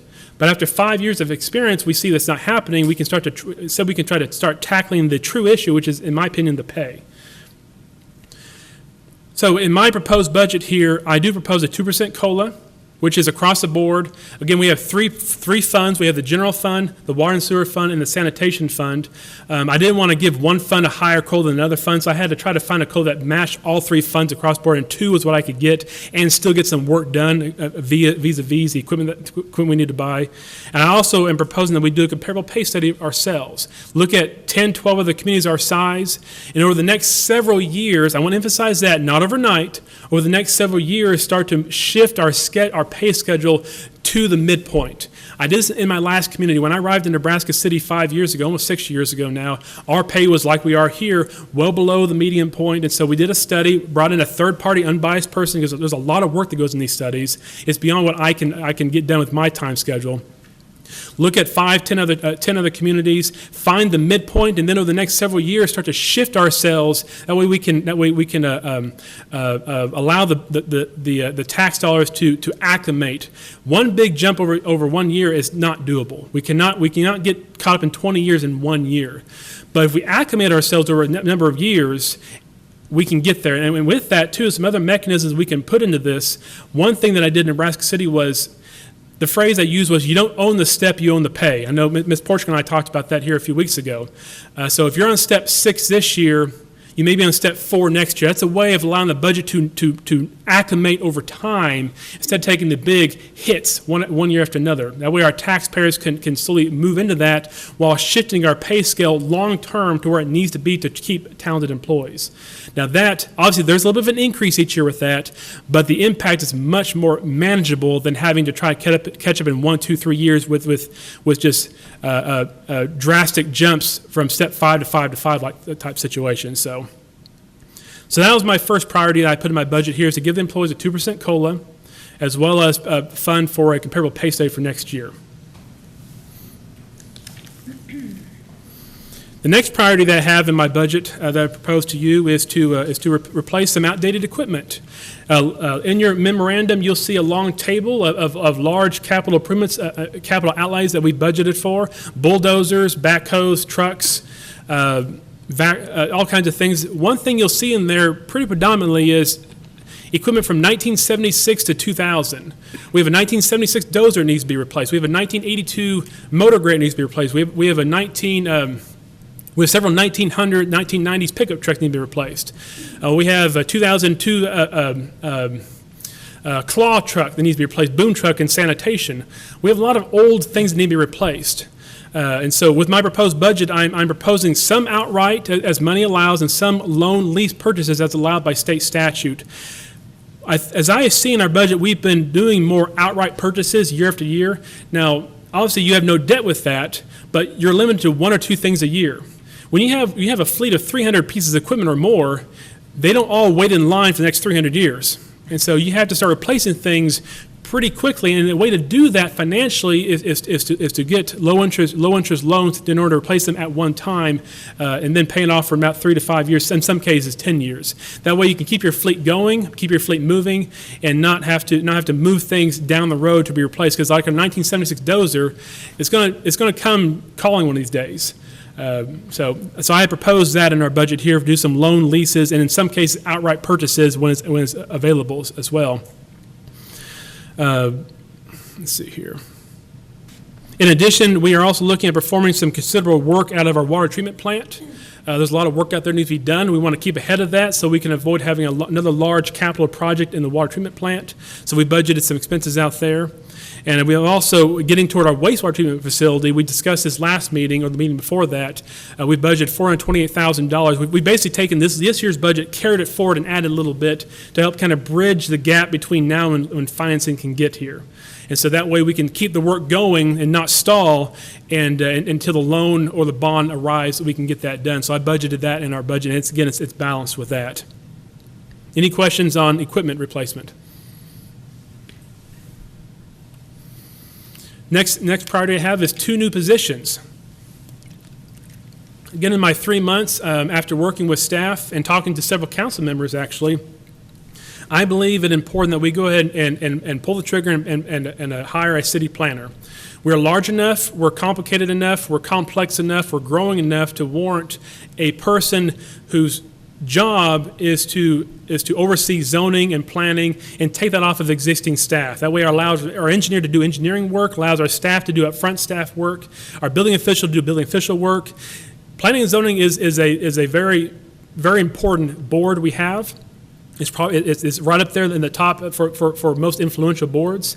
And it'd be nice if we had someone who's dedicated to just that role of overseeing and guiding us to the next stages of our planning and zoning. Next, a 4th code enforcement person. We did budget for that this year, but because of my coming on board, a lot of hires were delayed, and also with the cuts we had this year, we ran out of money very fast for demolishing houses, and so I authorized using that money for the person to go ahead and go towards getting a few more houses down. We actually cut that budget by $20,000. I've actually gone back to $80,000, added another $20,000 on top of that budget there in order to get some more houses down that we have in the queue. But I think, given my conversation with the council, even from my interview date when I first interviewed, code enforcement was a priority placed upon me. And so talking to Robert Talley, Thomas McMonigal, and the staff there, I do believe it'd be worth our while to have a 4th code enforcement person. We can divide the city into 4 quadrants. It would allow them to take on, kind of spread the load out, take on more of our phone calls we have. I do talk to some council members about code enforcement issues. We can spread the load out a little better. We can start working harder on our vacant building ordinances. This is a lot asked of them. As you see their monthly reports, they're cranking things out. You can't always see it, obviously, because grass grows every day, but they're cranking out a lot of work every single day, trying to stay ahead of things, but they're falling behind, and so having a 4th person would help alleviate some of that load with them. Now, in both positions, I budgeted for 3/4 a year. Again, efficiency-wise, we're not going to have someone hired October 1st. We would start the process October 1st, and then by January, we'd have someone hired. So we budgeted for about 3/4 a year, again, to try to get as much as we can out of the budget for more purposes. One thing, a big thing here that produced a lot of savings that we were then able to utilize in the budget was what I call a realignment of the line item budgets. I think I drove my staff crazy with this, but when I look at a budget, I look at what is our historical trend. what does it cost to do service? What does it cost to provide the services to our citizens? One good way of doing that, especially when you have a short amount of time like I did, is to look at historical trends. Look at the last 3 or 4 or 5 years, which is what I did. I went line by line, every line item, about 5 or 6 times, and I looked at what is our historical trend since the last 5 years. I then looked at this year's proposed budget, and if I saw a dramatic jump, I brought it back down to the trend line. If I saw a dramatic cut, I brought it to the trend line. Because if it costs us $10,000 to provide service X, we're not going to get it done with $4,000, unless there's a good reason for that. At that point is then when I then met with each department head and asked them, okay, why the increase, why the decrease? That way, I touched on every single one of those line items. That way, if there's an increase, there's a known reason for it. If there's a decrease, there's a known reason for it. Whether we cut services or whether pricing's better or we have to add services or prices have gone up, there's a known reason for why the change in the budget there. And through that, we made over 400 line item adjustments to the budget, which produced a significant amount of savings that can then go towards a 2% COLA and the equipment that needs to be replaced. So we made our budget extremely efficient this year. There's a lot of words you can say, waste the word. I don't want to say the word because, again, I wasn't here. But looking at a historical process by making every line on the trend line, we made it lean, we captured excess, and we applied it to where it needs to go. Bulldozers, equipment, COLAs, studies, more houses for demolition being demolished, a historical survey study, a second part of that. Things like that we were able to happen this year because of the work we did with that process. And so that was a big part of the overall, what you see in capital outlays being funded next year was through that. Plus, again, the increase, our request for 3.5% growth in order to get us beyond current cost, rise of cost. So. Any questions on that? Did that make sense? I put in my memo there. Did that process make sense? Again, I did go through every budget line several times, and Gene's my witness on that. He produced 5 of these over and over and over again that I went through line by line to do those. Mr. Path, when you found some items that they didn't spend all of their money, what happens to the money that isn't spent on a line item? With a department looks at their lines, but they also look at their overall budget. And so sometimes budgets, they're estimates. And so we are trying to estimate 6 months ahead of time what we're going to do 12 months from now. And so say a line item, building and grounds, we budget $30,000 for that. They may spend $25,000 of that, but then line item office supplies goes up by $2,000 because our copier went out and now we need to replace a copier. And so departments stay within their overall department totals, and so sometimes there's some flexing that goes on with that. And then also too, if they know, okay, my copier went out and I got to spend $2,000 for that, I now need to cut somewhere else this year in order to stay within my budget for that. So that's what we do with those lines. So they do flex within the year. Yeah. Thanks. And that's what we have to do too, because again, budgets are our best guess, but we have to also meet the needs as the needs come. So. Next item was maintaining operational services. Again, I went about this budget not trying to cut services. I want to at least maintain services, if not even expand if possible. As a city manager, unless you tell me otherwise, I hate to just slash a service that citizens are depending on, because which one do you begin with? And it's very tough to decide. We're not going to do X, Y, Z anymore. We're not going to we're not going to demolish houses anymore. We're not going to stripe as much. We're not going to put up so many stop signs. I mean, which service do you want to cut? And so I try to design the budget to at least provide the minimum services, if not possibly a little bit more if possible. And so the budget you have in front of you is maintaining existing services with perhaps a little bit of growth because of cost increases. Professional services go up, fuel goes up, those kind of costs go up. So we just try to maintain services as proposed in this budget here. Then lastly, the other big priority that I have in this proposed budget is trying to stay in line with the new Senate Bill 2, the Texas Property Tax Reform and Transparency Act of 2019. I lived under something like this in Nebraska. In short, there's a lot to this act. I've already touched on it some, but in short, what the act does is It limits the city's ability to raise the property tax rate to 3.5% without going to an election, to go beyond that. Now, in cities of less than 30,000 people, which we fall into that, we can also go to what's called the de minimis rate, which is slightly about 2 cents beyond that. But otherwise, after anything beyond that, you have to go to a public election in order to request a higher tax rate. Now, our budget as proposed here is stays within the 3.5% request there. Now, this is your city manager talking, advising you. Again, coming from Nebraska. Nebraska did some 20 years ago just like this, to where they limited cities and counties and schools and other local government to that 3.5% growth. We had a slightly different formula there, but if you don't keep up with that growth year by year, you do fall behind. Private sector, the costs are not bound by the 3.5% limit. Fuel goes up as it does. Insurance goes up as it does. Private services, getting the rugs clean, those services go up the way they do. They're not limited by 3.5% growth. We have to keep up with that. Now, I'm not saying that we arbitrarily increase every year 3.5%. I'm not saying that at all. But we should try to do healthy, steady increases in order to keep up with cost when it's warranted, when it's needed.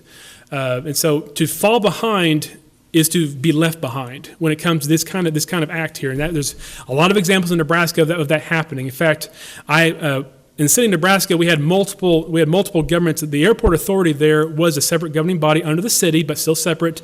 They 20 years ago decided not to pursue all those increases, and they're paying for it now. And so they cannot fund service. In fact, when I left there, we were negotiating taking over the airport to a degree just so they can meet their budget, and because they couldn't keep up. And so that can happen. I don't want to sound scary with that. I don't want to make that sound like you've got to do this, but I would just encourage you to look at thinking long term into the future. We have to do steady, healthy increases when needed, when warranted, in order to keep up with the cost. Otherwise, it does come calling eventually. Some analysis of the property valuations. Property valuations have been increasing year by year, while property tax rate has been decreased in the last few years. I gave you a little table there in your memo that shows over the last 5 years, valuations have been going up while our tax rate has been going down. Again, that does not necessarily mean the levy has not gone up as well, because sometimes the valuation exceeds what the rate is to where we do get some more tax out of that. But the nice thing here is we have decreased our rate to at least try to compensate somewhat for that valuation going up. So we've not seen the massive growth by just keeping our rate flat. We've decreased our rate over the last several years. It was 0% in 1819, -6 last year, and then -7 in my proposed budget tonight. Again, that does give us more taxes than what last year was, but we are dropping our rate by 7% for next year.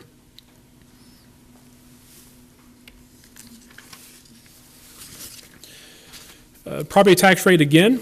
I like to always include this in my budget forms. I know people, they always want to know what does this mean to me as a homeowner? And so I always like to include this little formula for people to look at. And so if you look at the value of your home divided by 100 and times by our property tax rate, that's how much your taxes you would pay to the city. So if you have a $100,000 home divided by 100 times by 48 cents, you would pay $480 next year to the city of Paris. Now, not to throw any of our fellow local governments under the bus, I do like to put things into perspective and look at other taxing units. We're not the only one that collects property taxes. The city, the county, Paris Junior College, and the schools all collect taxes. We are about 1/4 of all the property tax that people pay in the city here.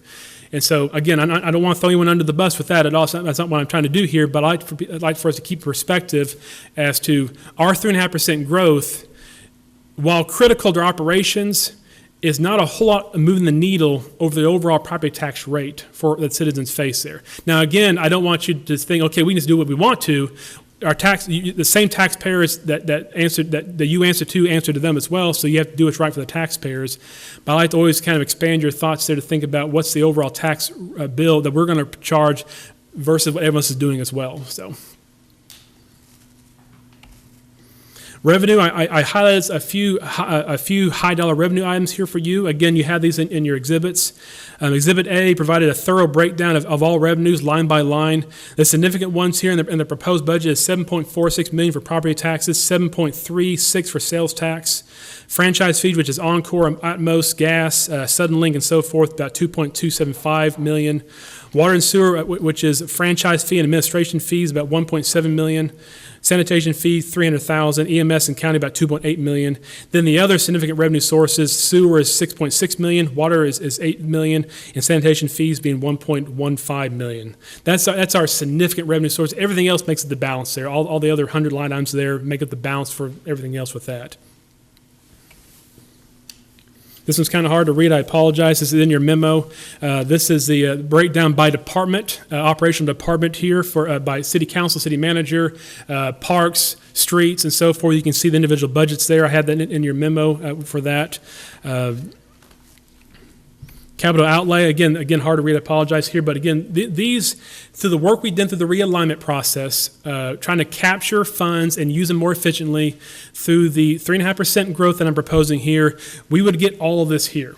We would get the 2% COLA plus 2 more employees, the city planner, the code enforcement officer, a bulldozer, a Vactron, a couple of new pickup trucks, about 4 new police cars, a new animal patrol unit, some needed tractors, some skid steers, some mini excavators, a whole list of things.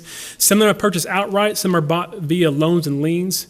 But again, through the work we did to make our budget more efficient, we were able to squeeze all this into the budget as well so that we can keep our services going forward that people expect of us. So any questions that you had about any of those lines on there? I would point out you see a lot of old stuff on there. 1976, 1982, 1980 something, 1994. A lot of old pieces of equipment there that they're ticking time bombs, and it's nice to replace them before we go without them. Again, I do want to give some kudos out to our garage department. I hear nothing but they're impressive with what they do. They take care of our fleet. They do a great job. They keep things moving forward, but eventually old things catch up with you. So they do a great job, but they only can do so much with the age of some equipment. Lastly, next steps. The proposed fiscal year 2021 budget has undergone a considerable overhaul, where every line item has carefully been realigned. Now, I do want to emphasize every line item. I went through every single line item and realigned with historical trends, making the budget more efficient and effective, allowing for the stated priorities to be accomplished while balancing the operational funds and decreasing the property tax rate within the restrictions placed upon us via SB 2. So that is the budget in a very quick nutshell. We have the next steps are now yours to decide. Gene couldn't be here. Gene and Janice are working on our deadlines here. We do have to have the budget done by August 27th. Again, I apologize. I couldn't work fast enough to get this to you. I'll change that next year. But we have a couple weeks in which if you want to do some workshops, if you want to meet as a group, meet one-on-one with me, I can go through the budget with you carefully, line by line if you so wish. We can give the department heads and go through budget if you so wish. If you tell me to cut this or add this, we can look at that as well. We can discuss it tonight a little bit, or if you want to meet again between now and the 27th, we can do that. What is our next council meeting? Does someone know? Yes, it's going to be, the next one is August the 24th, the next Okay. technical. So we do have at least one more council meeting between now and the 27th. So I'll probably bring this back to you then, unless you were to approve it tonight, to go towards the next step. And when I say that, we still have to do a public hearing in September, so this is not the final step. But if you were to tell me, Grayson, wow, you did a great job, we like it, go forward, we would then move it to the next step. Or Grayson, you know what, you did a horrible job, we now need you to go back and redo all this and bring it back to us, we can do that. Or we can have workshops between now and then. I want to turn that over to you and you tell me what you would like to do next. Go ahead. Okay. Well, I think it was about 2 or 3 slides back, you said on a $100,000 evaluation of your home, you'd pay about $480 a year taxes for the city. To me, that works out to $40 a month. I get police, I get fire, I get streets, although they're not always as good as we want them, but I have streets paved. I get street lights, and a library I can use just about any time I want it. That's a pretty good deal. Mr. Path, I'll say I'm impressed with what you've done and the seriousness with which you took the budget. You've obviously spent hours and hours and hours and hours on this, and I appreciate your work, and I like, my first impression is I'm really pleased with it. Thank you. And again, the staff did all the numbers, I just made them prettier. And so they did all the work, they did all the calculations, they did all the finding, the research, and so they did all the heavy lifting. I took it from there, so. Well, I like the fact that you and the staff thought outside of the box and started looking at things to, bring a fresh eye and looking from a different perspective. That's always beneficial and productive.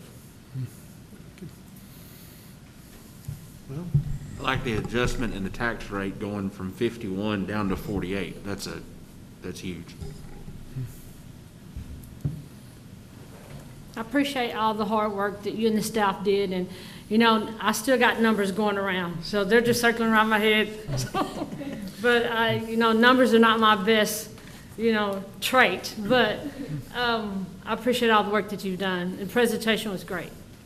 I dream numbers, unfortunately. So. I guess just in deciding as a council, are we gonna do a workshop? That's up for discussion. If y'all want to do a workshop, or if you want to meet with Mr. Path one-on-one. How would that work? Would we do that at here, or upstairs, or where do we do? What do we? It could be here, and it also depends on what you want in the meeting. Do you want to meet with all the department heads? Do you just want to meet with me individually, or it's what you want to do?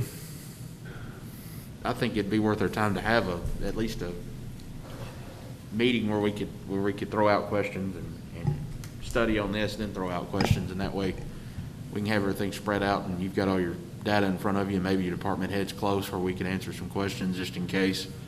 Because I know it's a lot of things, a lot of data. Mm-hmm. I mean, it's up to you. Just an idea. I agree.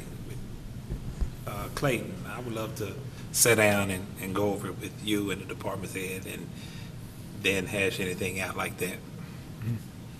I agree. I think it's a good idea. We want to do that. Any suggestions when we would do that?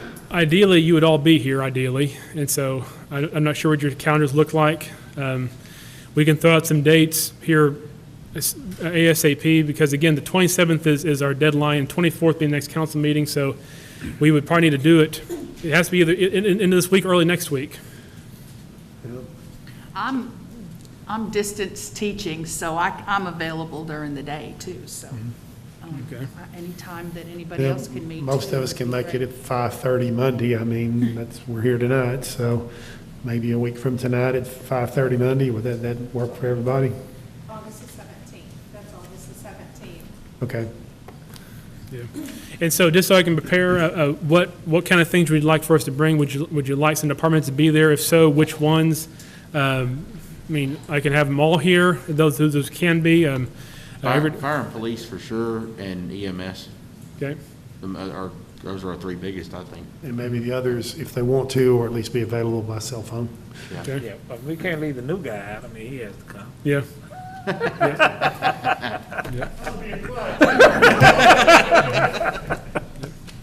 5:30?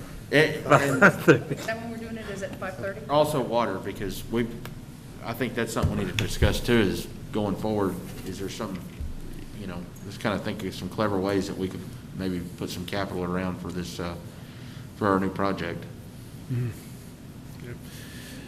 And with that too, again, like we budgeted about $400,000 this year. I mean, next year, that's already going to be in the budget that we can then utilize that to help impact the rates going forward. So that's, I see that as a very easy, quick next step for that. That's that account that we had. I don't even remember what the money, it was drawn from Suddenlink or from satellite account. What was that? It was like $500,000. Yeah, that's that. The PEG, the PEG. Yeah. Did we ever figure out anything we could legally do with We're that? working on that right now. I know Stephanie and Gene and I have talked a little bit about that, and so there's some district court cases going on that may impact this. We're kind of sitting tight right now because right now it's very limited what we can do with it, and there's also talking to some other legal minds. Just because we cut it doesn't mean they're going to stop charging it. And so that's another issue we have to try to work with. And but again, there is some district court, there's some what circuit court or There's an appellate court, I believe in the Sixth Circuit, that's looking at whether or not those sorts of funds can be used for something other than strictly capital improvements. And if that's the case, and that kind of gets adopted nationwide, or at least Texas Falls, if that could free up all kinds of things that we could, part of the problem was that the state of the law is you can only use it for those capital improvements for those PEG channels, but then we didn't have the funds to hire somebody to man it, and you couldn't spend those funds on somebody to man it. Well, this could open that up considerably, so. Could we have an election, like a vote within the county or the city or something, and put that on the ballot and say, hey, or is that something that we could do? Well, I think that's a statutory creation, and I'm trying to remember how you get it started to begin with, but I don't think it is something that's subject to an election. Oh, and we can't even get anybody from Suddenlink to talk to us about how to stop collecting it. So it's been very frustrating for all of us that have been working on it. it's on my long-term to-do list to look into as time allows, and so it's yeah. I get more complaints from my constituents about Suddenlink than any other issue. Mm-hmm. Yeah. Had one today asking about that fund. Yeah. Okay, any other questions for Mr. Path? Thank you for your presentation. And we'll see you in a week from today. Item number 20, convene into executive session pursuant to section 551.074 of the Texas Government Code. 1, to deliberate the appointment, employment, evaluation, reassignment, duties, discipline, or dismissal of a public officer or employees as follows. A, annual evaluation of the municipal judge. B, annual evaluation of the city attorney. What I thought we'd do, we'll go into executive as a council and discuss, perhaps do the municipal judge first, discuss him, and then bring him in and give him the verbal results, and then do the same thing with the city attorney if that's agreeable. It is now 7:31, and we're going into executive. It's now 9 o'clock, and we're out of executive session. We performed our annual evaluation of the municipal judge and the city attorney. No action was taken. Any future events anyone wants to bring up right now? All right, I'll entertain a motion for adjournment. Motion to adjourn. Second, and so moved. All in favor?